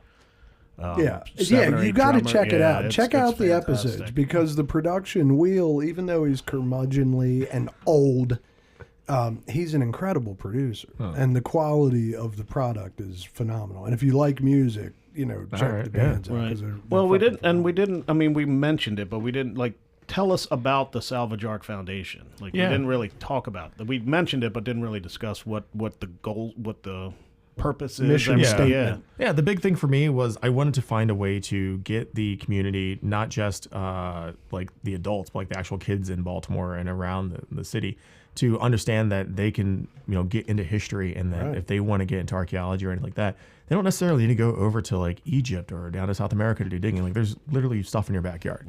So to inspire them and that next generation to get into history, because we are losing a lot of things at a rapid pace. So if we have more people that are out there looking at it, concerned about it, and want to save it or interested in it, it's more likely to be done. Right. I mean, you look at I know that the National Archive put out a call for people that can read script, because a lot of people don't know how to read script anymore, like that cursive. That's fucking crazy. And so it's if I tried to find someone that wanted to be an intern, and I give them like a paper, and I'm like, can you read this? They're like, well, I can't. I'm like, that's 99% of the documents that I'm reading are all in that very, very old school, so nice looking cursive. And I'm happy to say my Lincoln and Garrett did learn cursive. Yeah, in I think school. my kids did. They went to St. Ursula. I don't think public schools teach. No, I think my definitely kids did because my wife. Yeah. My wife's like. But it's fine. I mean, I can still write in cursive. It's shocking. Yeah. Nice. Not just my signature. Your penmanship's always good. I'm a lazy writer. God, I hate. I mean, I like writing, but I hate writing. I sometimes love it. Dude, you write novels and. I don't right now. Hey, I'm a typer. I don't write anything. I'm a typer too, Yeah, yeah. but I do like writing sometimes. I mean, but it's got to be the right sweet spot. So, I mean, you seem like a man of many hobbies. So what else? What else? What else is something interesting that you like to do? God, I mean, honestly, What the fuck are you talking about? The fucker's a doctor. Oh no, he's a world traveler. You he's, can give a basic answer. I'll wait for an answer. Yeah, I actually kind of think about it sometimes. I'm like, wow, all I do really is mostly research. That's where I spend a lot of my time, is either researching, I'm out at shows, or exploring, or watching Formula One, something like that. So I guess my point is you love what you're doing, and you never look back. I'm happy with where I'm at. No, this is the question. I can't believe we haven't even touched on this, because are you a member of the Explorers Club? Yes, I am, yeah. So we need to go into that. I mean, that was founded by the first person to scale Everest. Yeah. So how? That's I feel like that's like getting a SAG card. It's you can't. How many members are in it? That's a good question. It's not a lot. It's definitely less than SAG. I mean, because there's a million SAG people, but it's a very exclusive and hard to get into club. Right. To be a member, you have to, or even to get to the application process, you have to write this massive essay, show why your work or whatever you're doing in the field is important to humanity, is valuable. And what is it furthering? And then you have to find people to actually sponsor you too. So 2 members have to sponsor you. And we have the main one's up in New York City, but there is a location, a branch in DC as well, and they have happy hours and stuff. I'm trying to get down to those, but they're always like in the middle of the week, and we all know how traffic is down there. Oh, like, DC. I basically might as well just stay down there, like get a hotel. Yeah, you know, yeah, 100%. At this insane. point, yeah. Oh my god, The traffic is a joke. And so like that's my biggest like fear is just traffic. I hate it. Well, yeah. I mean, my job was to travel. I mean, I went to DC, Chevy Chase, all those areas, and with the Key Bridge gone, it's a nightmare. Like, Yeah. it is what it is. But Even just driving through the city, it took me. Yeah. I had to go for a dig. It was like on the west side, and it's only like 2 miles from my house, if even that. Like what should have been like a 15-minute drive took an hour, and I was just like, "This is Wow." I almost like turned around. I was like, "I'll be there later, guys. Right. I'll just see you guys in a little bit." So you had sponsors. Mm-hmm. Yep. I mean, are they local guys? No, actually, one's in England, and then one is this other guy named Justin Fornell. But are they people you know? Yeah. Okay. So people I've met throughout like and that's the one thing I love about social media. You meet a lot of really cool people like over time, and like, especially if you're in like a very like niche field, people that like share your same passion. They're like, hey, this is really cool. Why don't you come do this with me up in blah blah blah. So Justin Fornell, who is in New York, and then is that the storm? hear that? That's the storm, I think. Oh, Holy wow! We shit. can hear that in the mics. Yeah, all we of a lost sudden- power on the last show. Yeah, we were doing the interview. We with had to Mr. finish VCR. gorilla style. Wow. We had to finish on my phone with my gimbal.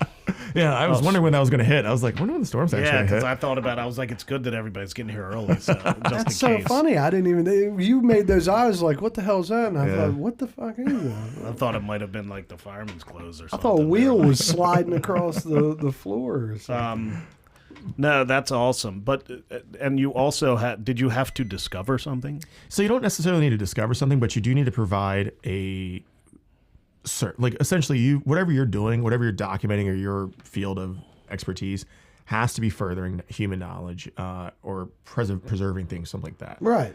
So for me, it was talking about the preservation of Baltimore, but making it in a way that everyone can understand. Yeah. Because historically, like a lot of academic papers and reports and all that stuff is either behind a paywall of an academic journal, or you have to have like a .edu address and only those people can see it. Right. Or it's written in such a way that it goes right over It's everyone's head. And it's inaccessible. just like, it's just boring or just dry. And so I was like, all right, well, everything I write and present is for a 9th grade level. That's it. Like that's what I want to get out there, because I want for everyone to be able to understand it, no matter what your actual academic background is. And if you get them at a young age, it'll inspire them. You know, it's good stuff. Yeah. And then there's so much there. I mean, these are like stories that, we, like a lot of kids probably don't play like with Legos and stuff. Like they still build them, but I remember as a kid, we just would actually play with it. It wasn't just something it was your imagination. Sure. That's gone know. for a lot of people nowadays. So it's like, all right, well, how do we bring this back to make the words on the page appear as like a visual like reference so you can really understand what you're looking at. Right. And the That's stories write themselves, really. I mean, if Yeah. it's if the artifact's good enough, the story writes itself. So it's fun to tell it. You know what I mean? Yeah, because a lot of people just like, I mean, even like the ring around my neck is from a privy dig. It's a solid gold ring, and I traced it back to the actual guy that would have lost it from the property. And it's like, so fun fact, before the Civil War, people didn't wear wedding rings on their ring finger. They actually wore it on their pinky finger. And so so like this ring fits perfectly for me. I wonder why. So why? Why the switch? I think, and there's no like real reason, like no one's really sure why, but my theory is that a lot of people during the Civil War injured their hands, because if you're running, if you're doing anything, and you have like this unprotected finger, things will fall off easily. At least when it's on this one, you have two fingers around it that can still grip it and keep it there. That makes sense. And I think that's probably why they were like, let's go ahead and switch over to something else. Yeah, That's that makes interesting. sense. So how did you track down who lost it? So the property itself dates to an earlier period than the neighborhood that it's in. It's in West Baltimore. And the house itself was still standing too. So every other home around that property was probably like late 1800s. Right. This home is like mid 1800s. And the street was actually named for the guy that was that built the properties himself. So working back from that, I figured out who he was, who owned it, and then what he did, where he lived at, and then he built this actual property for his daughters. So this is like a little summer getaway.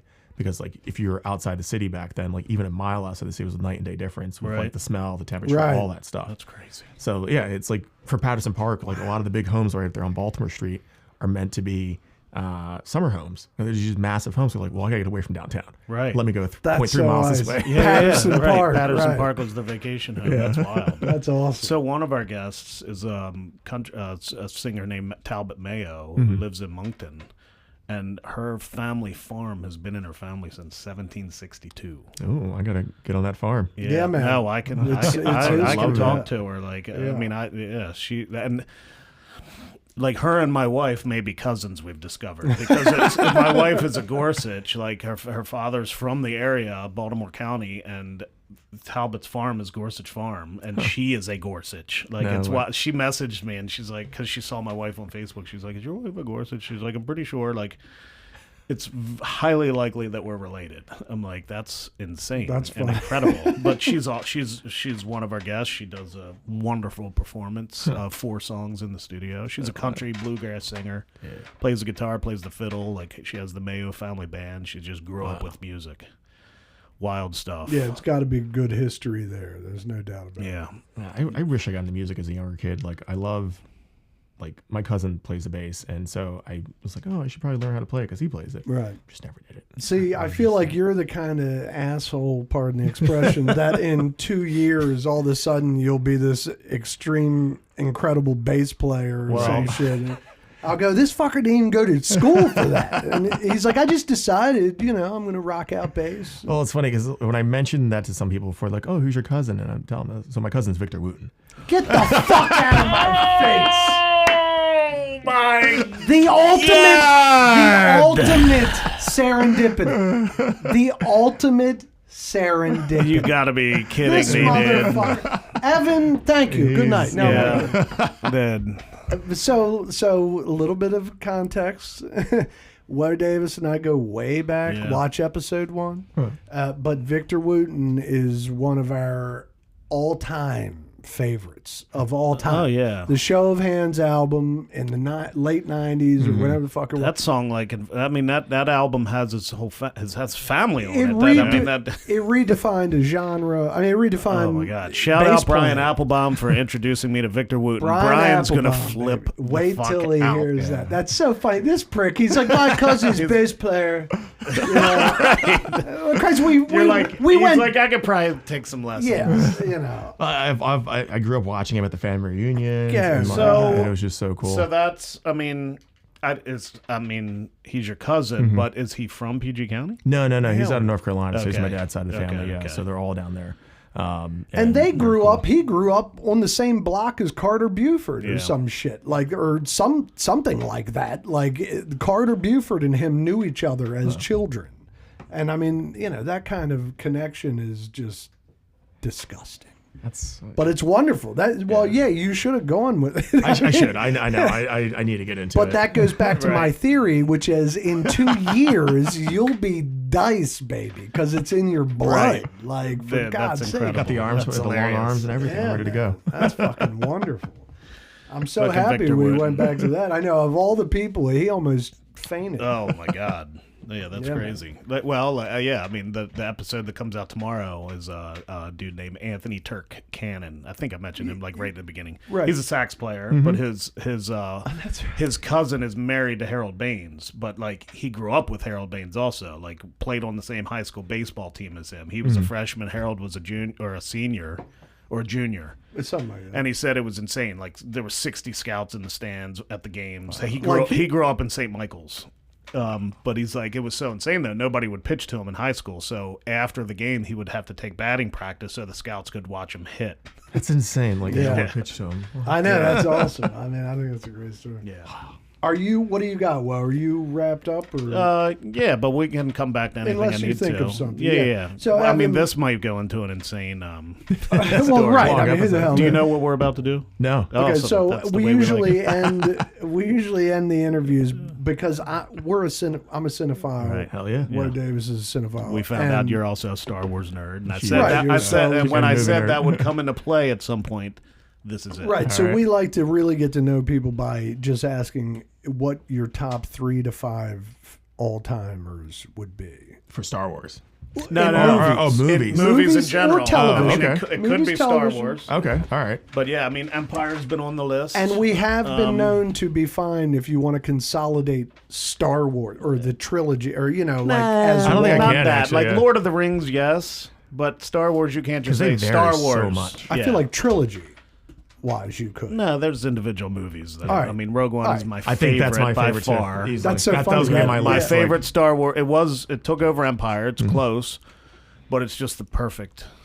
They need more dark story, movies. yeah. Like they need more dark stories, and I think that's because I'm tired of the happy endings. Just Dude, give me I'm all everyone about down. dark cinema. Yeah. I love ugly, and I remember our buddy Bunk was like, they could have.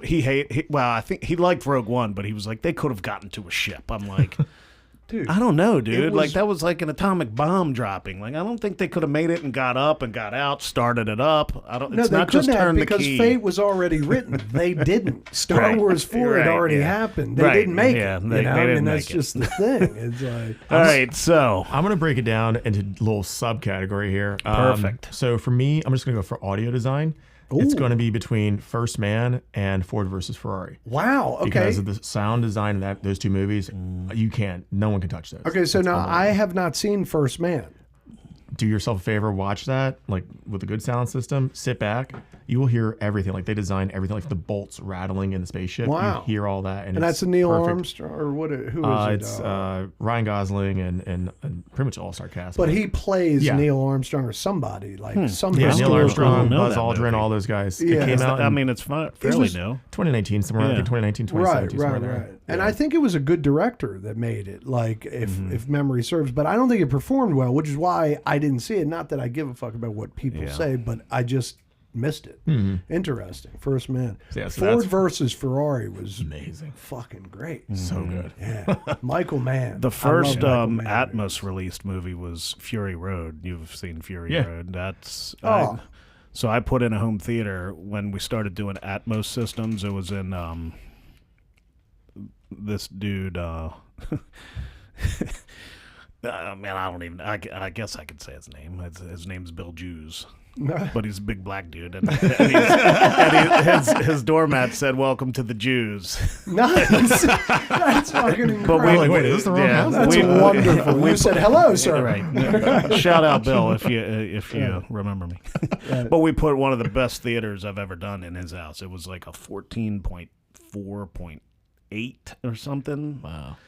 And we watched Fury Road on it, and it was, oh my God, it was so incredible. So incredible.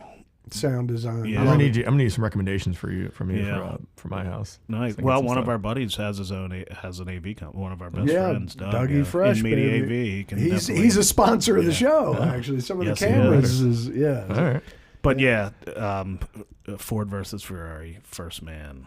All right, That's so that's nice. the I 1-2 like that. punch. We'll count that as one. Yeah, I mean, it can Yeah. be. You can list 10. Really. Oh, I Like, mean, at that Had I known that, I got time. It evolves. Oh yeah, we're good. There are no rules here. technically we say 3, and then it always We talk evolves. about Yeah. 12. yeah. So definitely for Star Wars, definitely to go for that. Yeah, right. Rogue So One for Rogue sure. One. And then overall, like lighting, cinematography, probably Blade Runner 2049. Oh, I The love lighting in this that movie guy, is so man. good.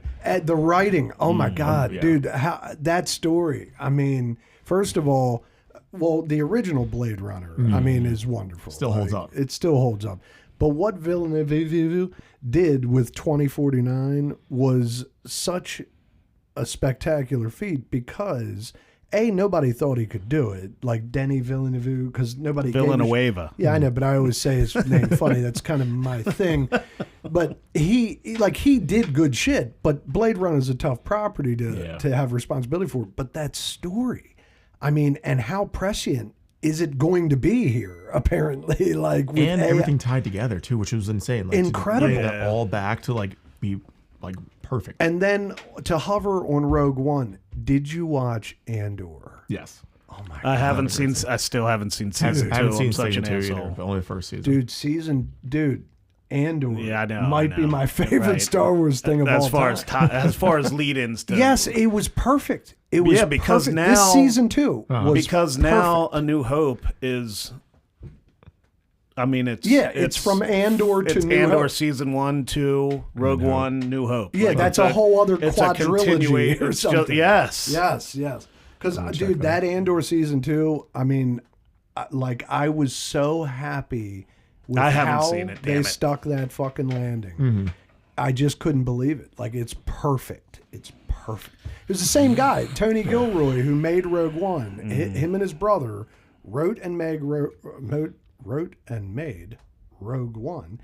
And then him and his brother got the contract to do the series. Yeah. That makes sense, so it's exactly like, it's everything you need. They know all the details they had in Rogue One, so all the retcon and stuff is perfect. And I mean, if you love Rogue One, watch that second season, baby. Yeah. I'll do that. Before Rogue One, what was it? Probably Return of the Jedi. Yeah. I liked Empire, but as because when we're all kids for the most part when we were watching it, and I just a little too dry for me. Where Empire had like a lot more just happening. Plus, I mean, you got the fucking Ewoks, and they're just cute. So plus, it was probably your age was probably that was the first one, right? That I you remember saw. seeing that. Yeah, right. Yeah, because then my first movie I ever saw in theaters was Last Crusade. I remember that. I vividly remember that. Actually, if he said Raiders, I'd have shit. No, I've been way too. Yeah, I know. I haven't been alive yet, actually. Well, mine was Raiders, and we've talked about it on the show, and there's so many serendipitous things happening. I love Raiders. I mean, that's such a good movie. It is, but Last Crusade, I mean, for a third installment, for it to be that fucking great. Last Crusade was phenomenal. Especially coming back after the Legend of Doom. Right. God, I did not like Crystal Skull. No. Me neither. It was just too cartoony. I just didn't give a shit. And I didn't. But and then what was the newest one? I loved Dial of Destiny. No, I loved Dial of Destiny. I just couldn't stand Phoebe Waller-Bridge. She. It's not that I couldn't stand her. She just pissed me off a lot. Like, I know. Dude, you're gonna let him just die? Like you don't. She didn't give a shit a lot. Like, she's such a cold bitch. Yeah, like if Indiana Jones could have died several times, and it was just because she was such an asshole, and it drove me crazy. Like, why is she even here? Right? Like, why are you being such an asshole to this man? Like, I understand other people, but. This man, why are you being an asshole to Indiana Jones? I know. Look, like he's trying to help you. You can't help some people, but I did love Dial of Destiny. I got to tell you, Dial of Destiny. I don't know why. Mads Mikkelsen, like I love him and everything he fucking does. Everything, just the fact that he's even in the Star Wars. I think universe it's the story of Dial of Destiny because it does tap into that like time travel shit, and they used a little bit of the effects like they did in Rogue One. Well, it ties directly to Last Crusade too, with that opening scene. That was one of the greatest opening Indiana Jones scenes. Period. Yeah. The train fight. Oh my god! It was like a video game. Watching a video game, like Call of Duty. Right. It was intense. Right. Great characters. Dial of Destiny, I loved. I hated Crystal Skull. I wanted to love it so bad. So did I. I wanted it to be it's because Shia LaBeouf. I mean, he just... Yeah. Well, it wasn't just that. I mean, although he bothered the shit out of me, but I just didn't care about the the story. Like, I like biblical shit and like heavy art, like that kind of... I mean, do you think he could have survived that in that tub? No. Right. Or that? No, it wasn't the tub. It was a refrigerator. The refrigerator, yeah. It was the lead refrigerator. Right, no. A cast iron refrigerator. I mean, the Hulk had to jump out of that shit, and Eric Bana Hulk, like he didn't even stick around. Christ, I forgot about that. The opening. Test. That was the opening of Crystal Skull. That's what he knew was like, should we just leave now? Yeah, he climbed into the refrigerator. You're like, dude, this 80-year-old dude just survived a nuclear test. It's Indiana Jones. Like he was well within range of being vaporized. That's hilarious. In fact, I think the refrigerator flew through the air. Yeah. That's the other thing it did. Far away. Yeah, like he would be a scrambled egg. Right. Right. Like you can have the suspension of disbelief. Is that the term? Yeah. But with all Indiana Jones movies, like I think anything he does probably could have happened. Right. Even finding the Grail and the night, like all that, but. Flying 100 feet in a cast iron refrigerator. This is too much. That is too fucking much. I think reality checked out once Belloc's face blew up because of the wrath of God and Raiders. But my point is that but I can believe that you go to movies to escape reality. That one was a bit of a bridge too far. if that was the first movie and set it up, then you'd be like, oh, cool, okay. And then they went into the other ones as prequels. And then the aliens. I mean, nothing really was ever alien in Indiana Jones. Yeah, and even my girl, I love Kate Blanchett, but she just didn't do it for me. I feel like they just made that property. They're like, we're going to do this because we think we do some money. Right. That's actually shortly after Disney got the Lucasfilms, right? It is. And I think that's what it was. Yeah, So South Park. That was the first one. That was the start of it. Yeah. Well, let me tell you, for the cheap seats, watch this. There's a South Park episode that was released right after Making fun Crystal's. Oh my God, it was the most brilliant. I mean, they're brilliant, you know, but it was perfect. It was about how Disney ruined Indiana Jones and Mickey Mouse. And Mickey Mouse was it was fucking phenomenal. Right. All right, give me something else. Overall movie, probably. Some big James Bond fan. Skyfall, love it. One of the best shot James Bond movies ever. I couldn't agree more. I'm also glad, and don't get me wrong, I love the classic James Bonds. That's what I grew up on. Roger Moore was my dude. Sean Connery was good too, but Roger Moore, I liked him more. The cheese of Roger, I he love was him. just such a. I love Timothy Dalton too. I did so too. Good. Yeah, 2 movies. 2 movies and they're And fantastic. they were great. They were He just, fantastic. after that was it. That was it for him. I was like, why? Man? I don't think amazing. the ladies didn't like him. I don't think, or he didn't have that thing. He was also short. Not that matters to us, but he was. I mean, they filmed it well. Then I didn't know. I always thought he was tall. I knew Sean Connery was short. Well, I think that Dalton Sean was. Connery's not tall. I don't think he's that tall. I know Roger Moore's tall. Roger Moore was around, if not 6 feet. I know Moore was tall. For some reason, I always thought that Timothy Dalton was short because of what do you call it? What was that movie that Marvel? Oh, Flash Gordon. He was the bad Timothy guy. Dalton is 6'2". No, really? Huh. Yeah, that's tall. That is for tall. James Bond. I mean, well, that's a goddamn, tall. yeah. I thought he was my over height. 6 foot is a tall person. I thought he was 5'8" or No, something. That's what I was vibing. I thought he was tall. Wow. But yeah, I knew Roger Moore was a big dude. I was gonna say, how I wonder short how, do you think Timothy? I thought he was my height, and so I figured way. that James Bond has got to way. be 6 feet plus, or else he's a nickelback. And Sean Connery was 6'2". Sean Connery's 6'2". I find that hard to believe. That's what it Because I says. see him in The Rock and everything. I'm like, you're right, and even God, next that's to, one of my favorite movies ever. Even next to Jones, he seemed shorter. You're right. He always Like, it seems didn't- short. Well, I think Daniel Craig is probably the He's shortest. short. Yeah, James he's Bond. definitely short. is So that right? So Roger Wow. Moore. I don't think I didn't realize. You're gonna tell me Roger Moore's 5'7". Shit. That'll fuck me up. If Roger Roger Moore's Moore shorter height. than all these fuckers. Roger Moore was 6'1". Wow, So okay. that's Wow. still tall. I thought he'd be the tallest. Yeah. He seemed to loom large over everyone. Well, I Daniel guess if we look at Craig. the people that he fought against, Daniel and- Craig's 5'10". Yeah, because Daniel Craig's a smaller dude.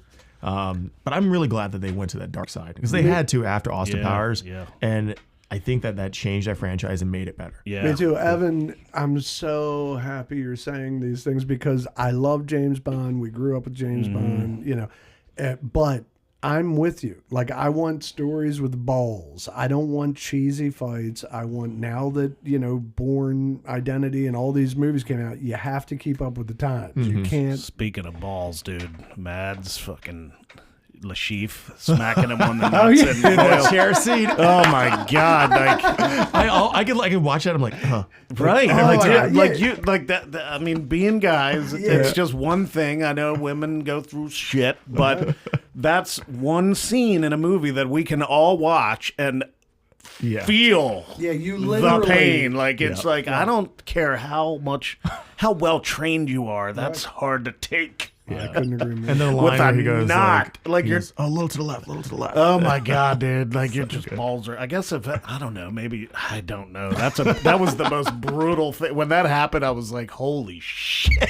Yeah, that's torture. Skyfall, to me, I think is the best James Bond movie ever made, for open to close. And I don't feel like many people will disagree with that. Like, I mean, you'll have purists that are like, Sean Connery, and it's like, okay, he was the first, but it's not as good. It's just not. And even the story is totally different. I mean, it's just the way 100%. the whole story progresses, Right. the way things are shot.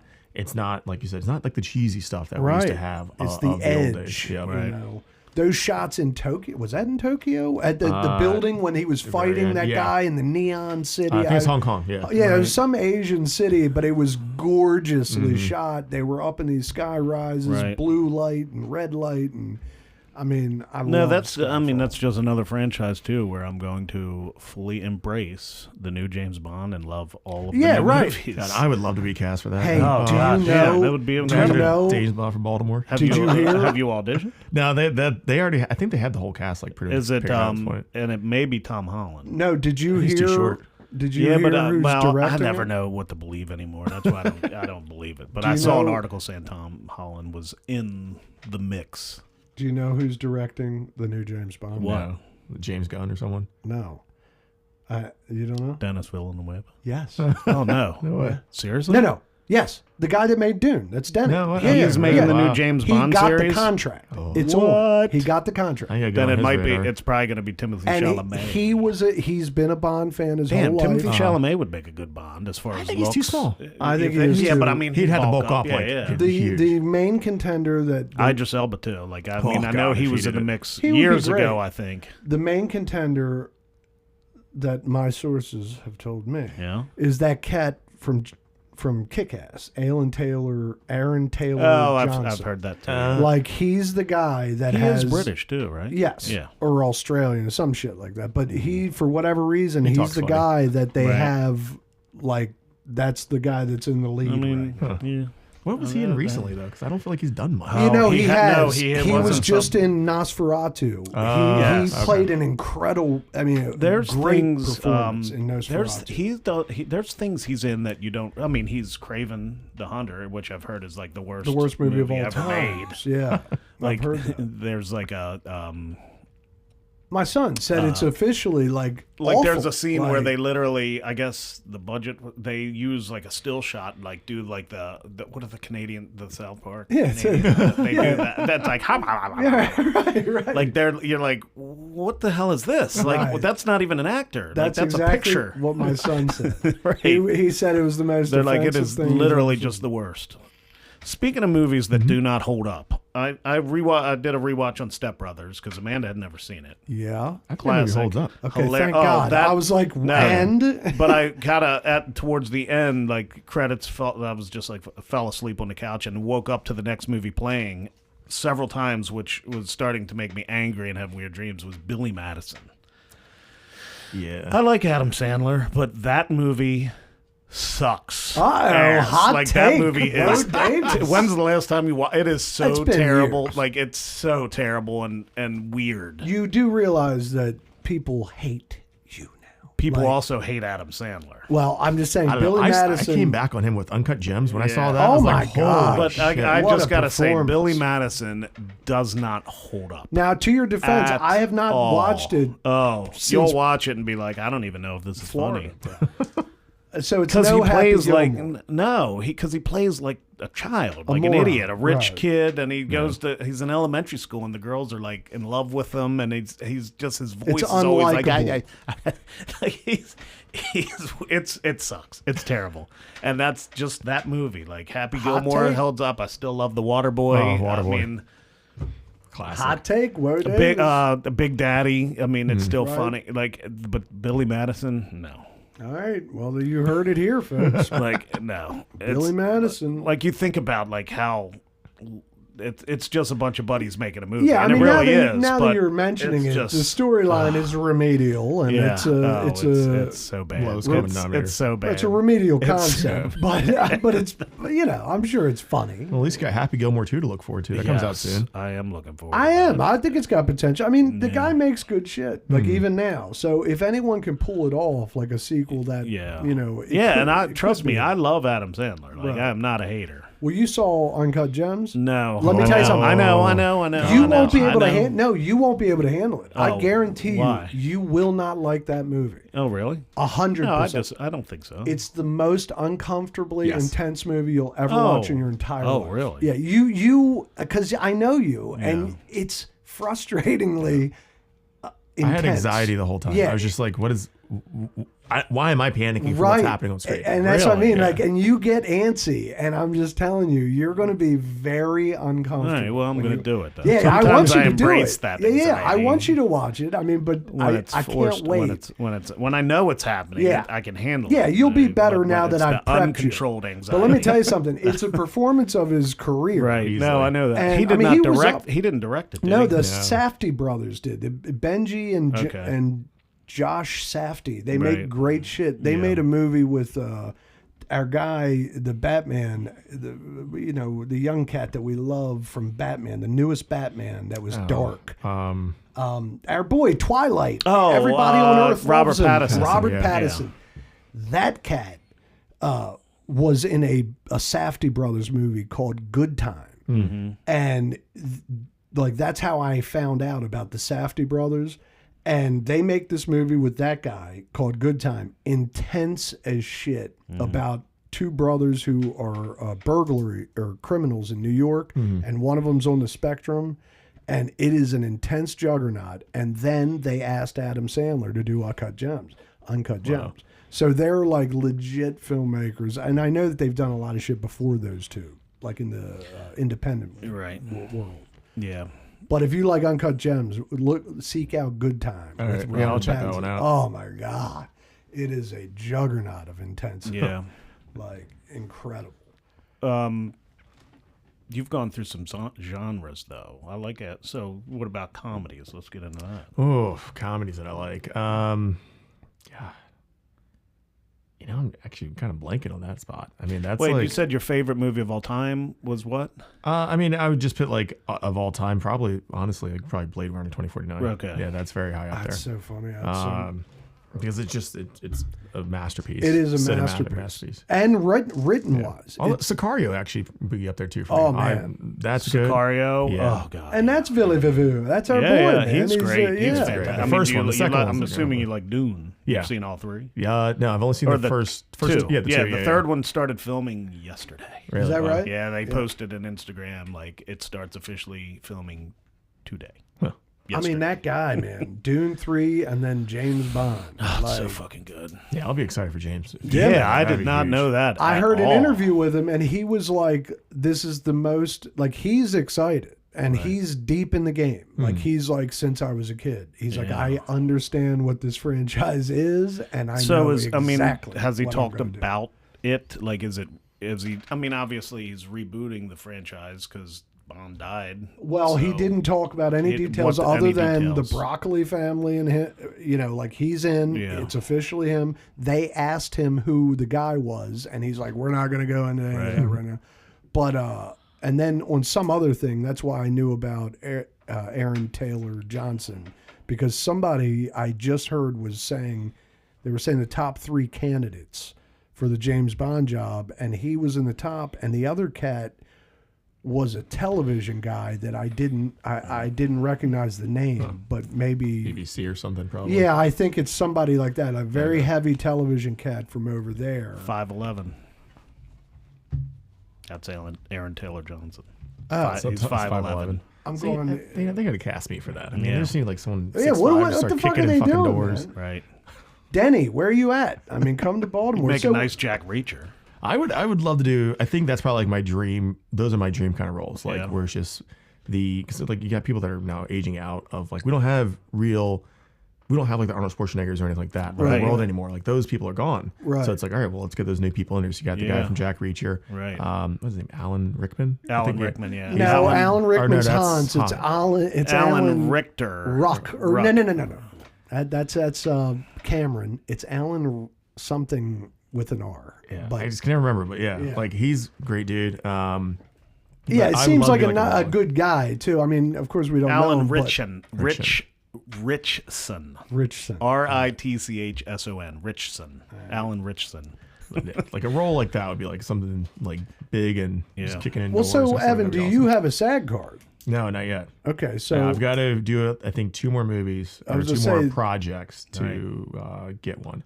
But it's here. I mean, in the probably next 3 years, it'd be easier for work wise with that. But here on the East Coast, there's not a lot of SAG properties. Like there's really just New York City and Atlanta. Right. So Maryland, you're like, they're not really going to fly. They would potentially fly out to California, or maybe go up to Atlanta or to New York. Well, I mean, I just saw Netflix just broke ground in New Jersey on a production studio. Huge for here. Huge. Really? East Coast production studio. Nice. Because we had Jamie from Sweet Lita. He does Foley sound, and that's his he has his own business, and he said nobody's even filming in California anymore because it's so fucking expensive to use the studios. So that's like the independent people are just going on location. They've priced themselves out of the market. It's insane. Like nobody does it there. Yeah, I mean, the majority of the work that I know people are getting is like overseas or here somewhere like up in Canada. It's cool though because you can add us as a credit on IMDb now. Oh, really? Yeah. we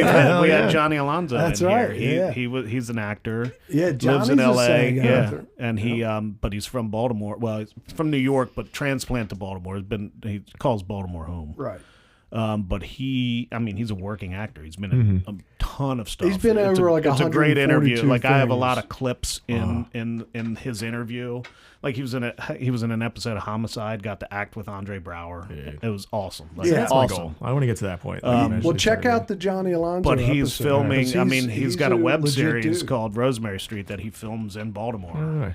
And he's got to get in contact with him. Yeah, we can make that connection. Real positive guy. Real super awesome. Yeah. Like he does a million. He's always auditioning. Like in fact, he did 4 songs in here.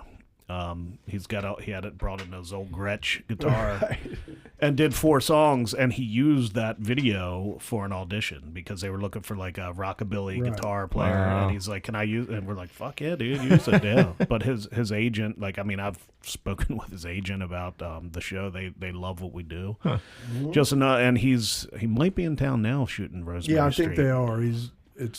Because he's been posting a lot on social media. But it's about generational families, like by the Painted Ladies. Like it takes place in like Mount Washington area. Yeah, and they do flashbacks to like the 60s and 70s, but it's a cool show. They're shopping it around for a series.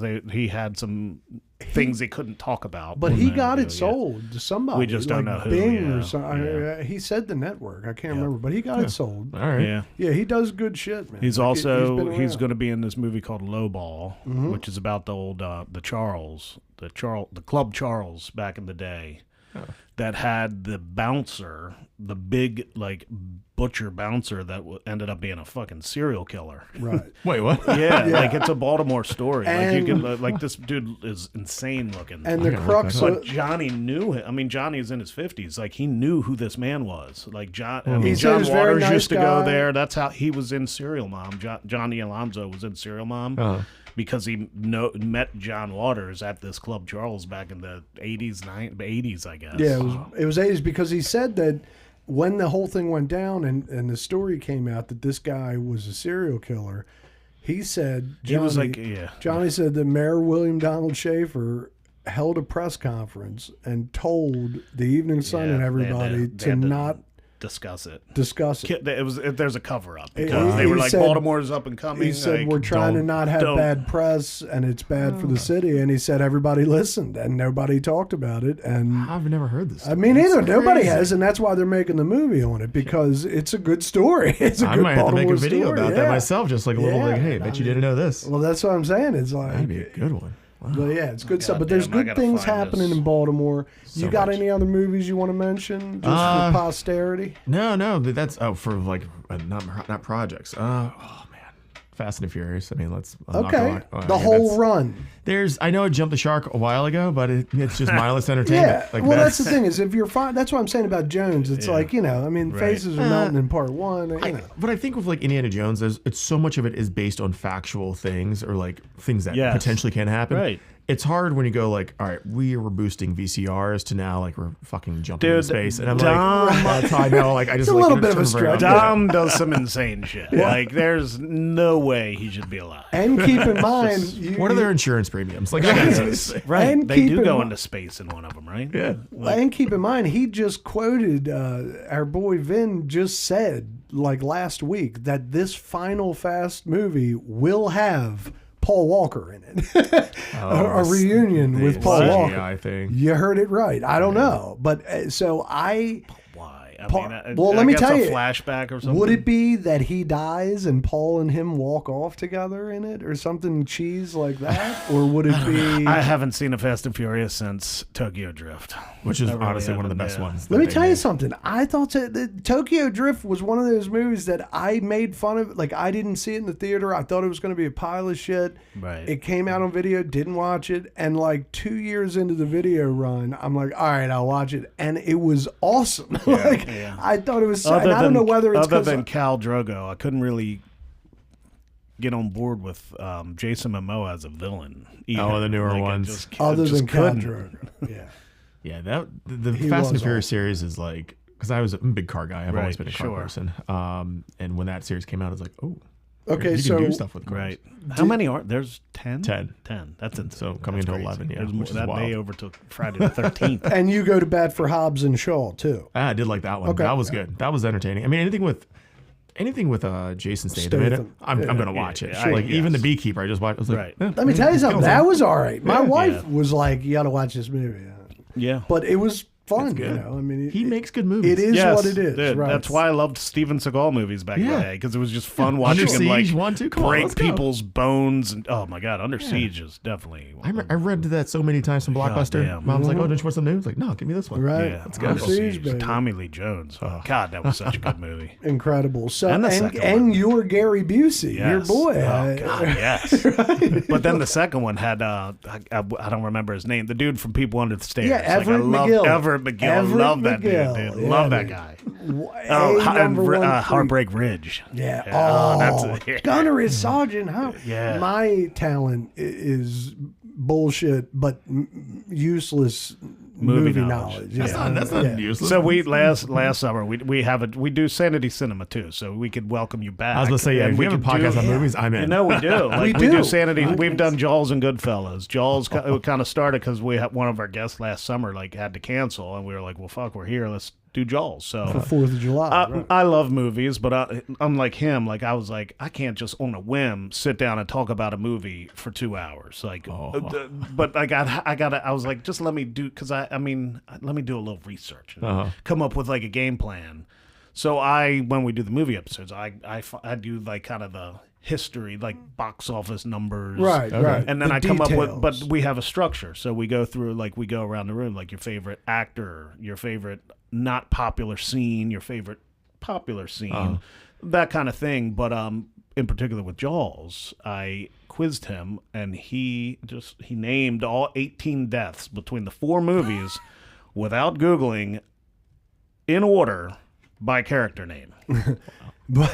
But again, and then in fact, the next day he realized he made an error. I missed my list, like all the shit is wrong, but it's technically based on a deleted scene, right? Yeah, it was a deleted scene. I realized so he added a death. He's like, there's a deleted scene where a guy dies. I'm like, technically that doesn't count, but he does, and he picked it because up. The director's cut is out there. The director's cut, right? So we deleted it from the initial episode and then corrected it the next week. So. Mario Van Peebles did die in the director's cut, which does exist. I might get kicked off the show for this, but I've never seen Jaws. Never. I mean, you won't get kicked off the show, but Jesus, it's not a movie. Oh my god, man! Okay, there's a lot of like. Just it holds up. Let me tell you that right now. It holds up. So this is what I'll tell you. If oh my god, man! This is just the story of the Indianapolis should make you want to watch. I do know about that. Yeah, you've probably seen that scene. Yeah, on the reel. Like, okay, so I've seen that. I've seen the scene. Yeah. Right. Okay, so that's one of the greats. That's wonderful. But let me tell you something. Like, watch Jaws. Right. Watch Jaws 1. So it holds there's up. A lot of things about that movie. It's one of the greatest films ever made. Mm-hmm. The production of it was, incredible story. Right. I mean, I don't know if you know that, but it's literally the 50th anniversary. So they just released July 11th. They're going to release the 50th anniversary and the making of Jaws, which was a fucking nightmare. But if I'm you, man, I'm so excited. Two of my favorite. Watch Jaws 1 and Jaws 2. Two of my favorite. I'll watch it. Stories about that. There's a million of them, but the one is an interview I saw with Jeff Daniels. He was talking about Speed, like when remember Speed, when he's in the house and he realizes the thermostat's a bomb, like it's a bomb, and he's like, how do you portray that emotion knowing like in that instant you're like, fuck, I'm not gonna make it out. Like, how do you make that facial expression? No words. Right. And he's like, I remembered an interview with Roy Scheider and the scene the first time you see the shark and you see it, and he's like, he had his cheekbones were like up, and to portray like to just sheer shock and fear, he just relaxed his cheek muscles, and that just changed his expression into pure terror. Right. That, and then the story of the Indianapolis, like that's based because Robert Shaw was in World War II, so that was based on like partially based on like his experiences in World War II. And during that scene, I just read this recently that Roy Scheider and Richard Dreyfuss didn't know, because they were all goofing off and like having a good time. And there, when he starts telling that story, like the serious looks on their faces is because Spielberg did not tell them that he was going to tell that story in that scene. Right.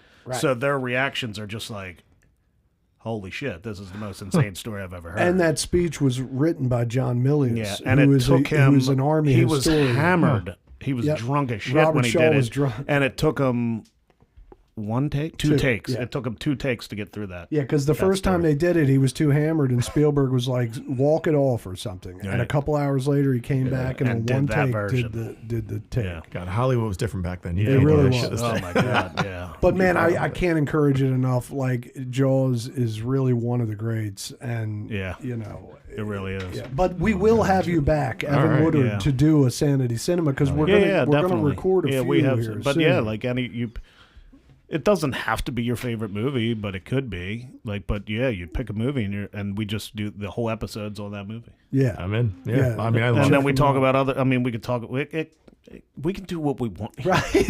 As Justin Schlegel said, we are not beholden by any corporation. Right. Wheel is our corporate pig, Yeah. and you know he's tough, but he's workable. No, it's a blast. Like, thank you for what you do. I'm looking forward. I want to join you on some of these adventures. Yeah, please come Yeah, out. the Like, excursion. Well, Woe Davis will actually be jumping in the harbor. you're doing it. So this episode will be after that. But yes, I jumped in the harbor a couple weeks ago. I did it too. Are you doing it this year? I did it. I did it earlier this year when we did the I thought it got test one. rescheduled. Oh, so that was like the public one. Yeah, that was the one for like people that are like the I don't know what we call it, efficients, I guess, or whatever. Right. Oh, I thought it got canceled, so it didn't get canceled. I So thought the they canceled one- it because of rain. There was that one that was canceled, but then there was and they rescheduled it. I don't know when it's coming up. June 19th. Okay. It July will have 19th. been June 19th. Okay. No, I'm excited. Yeah. Yeah, I'm that'd be definitely fun.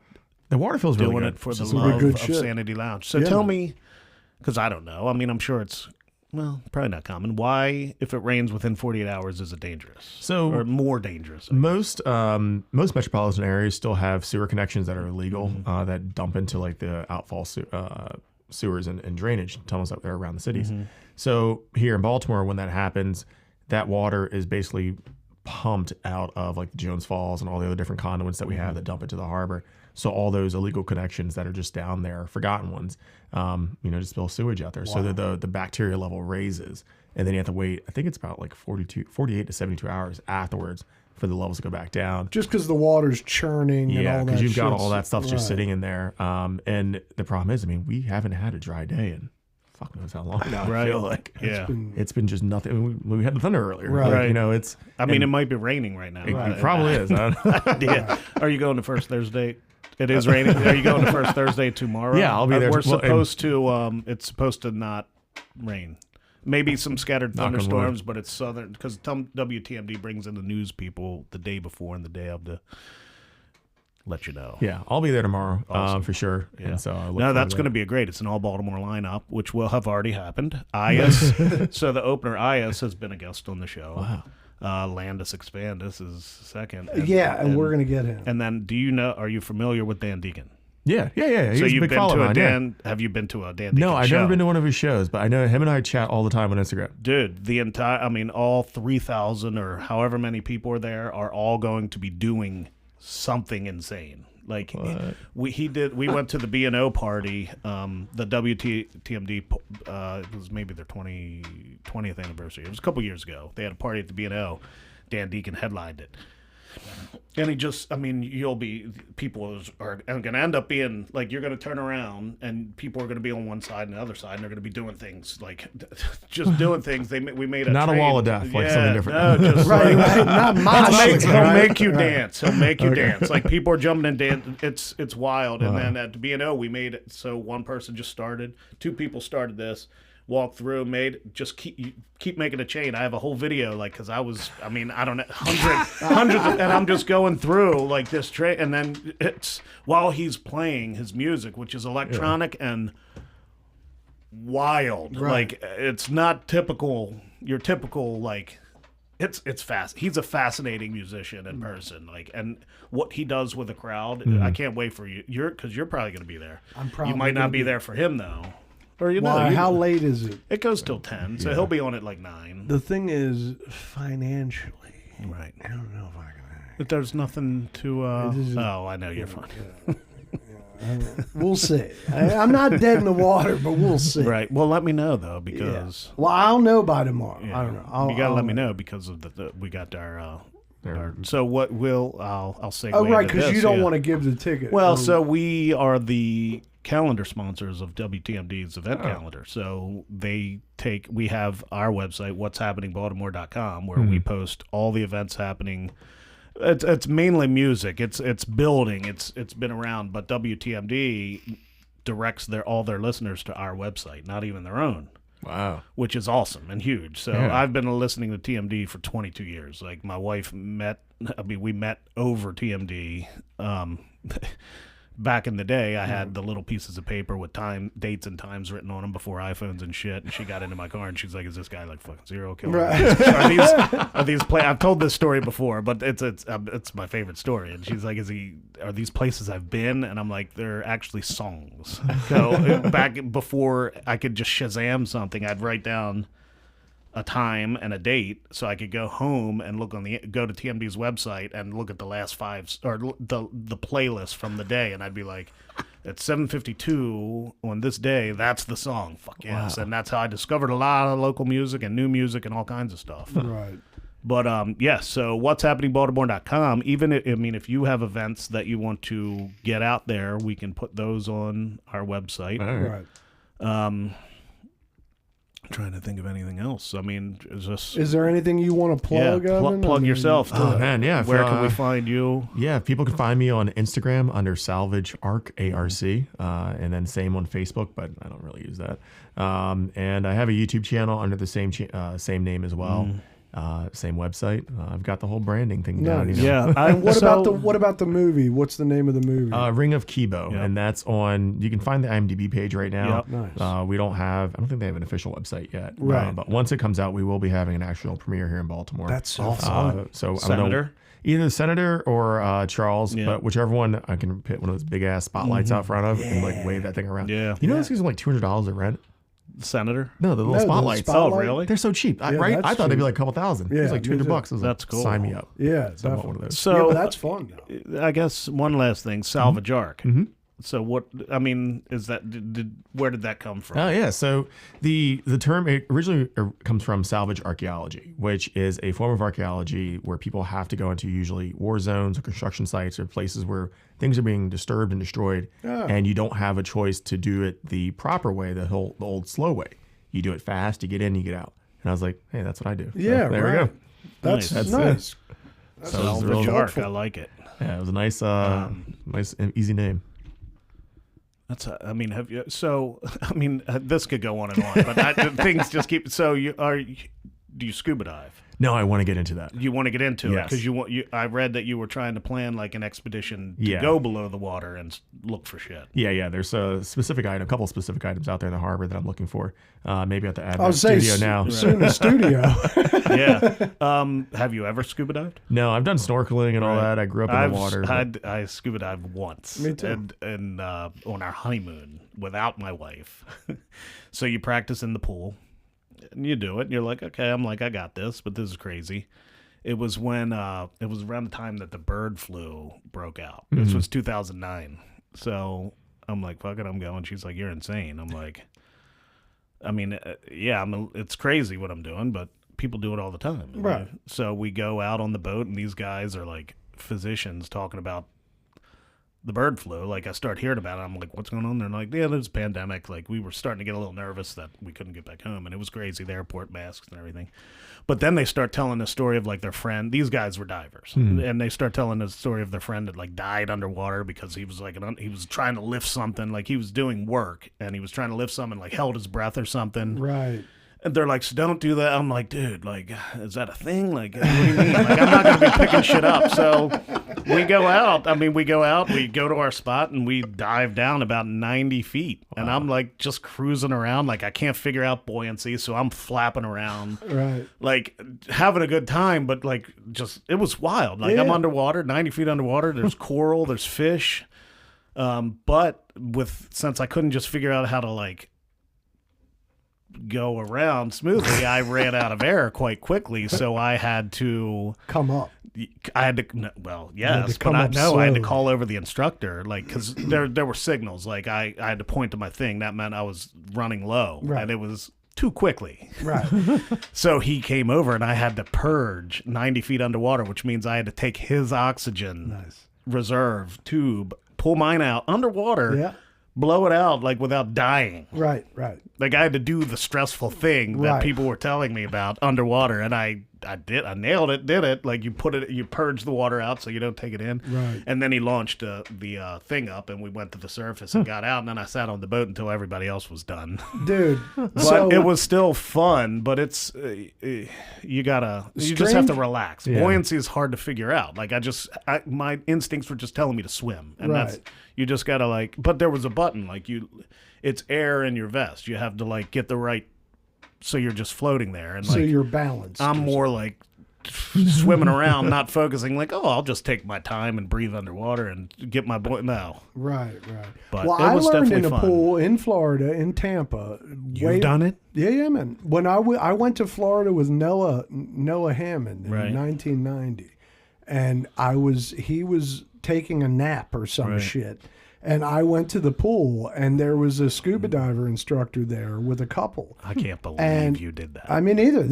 I was in like 8th grade or something. Well, maybe then. That's what I mean. I was pre-drugs and nuttiness.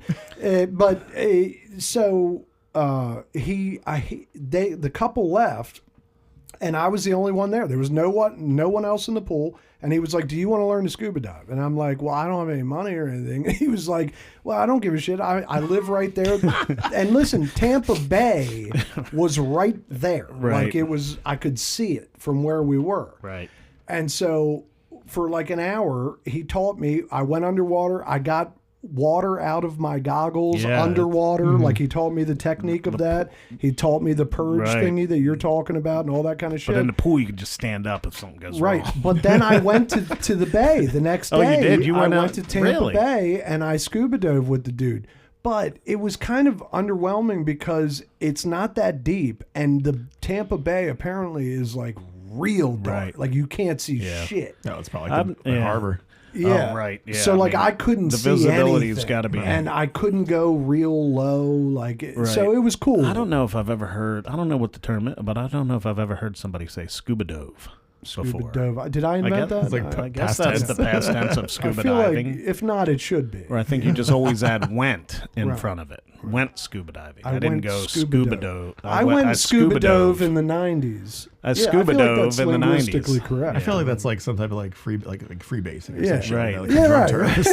Scuba dove. Right. Yeah. Awesome. Well, Evan, this has been a blast, and make sure everybody follows Evan. Follow him on his adventures. Follow us. Yeah. Review us. And we'll see you first Thursday. Comment. That was share yesterday. our shit.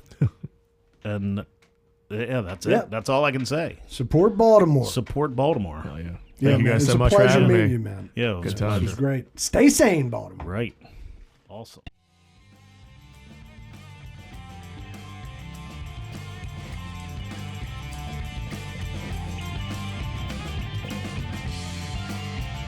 Thanks for listening, Baltimore. You can find us at www.sanitylounge.com or on Instagram at sanity.lounge. Keep listening and subscribe.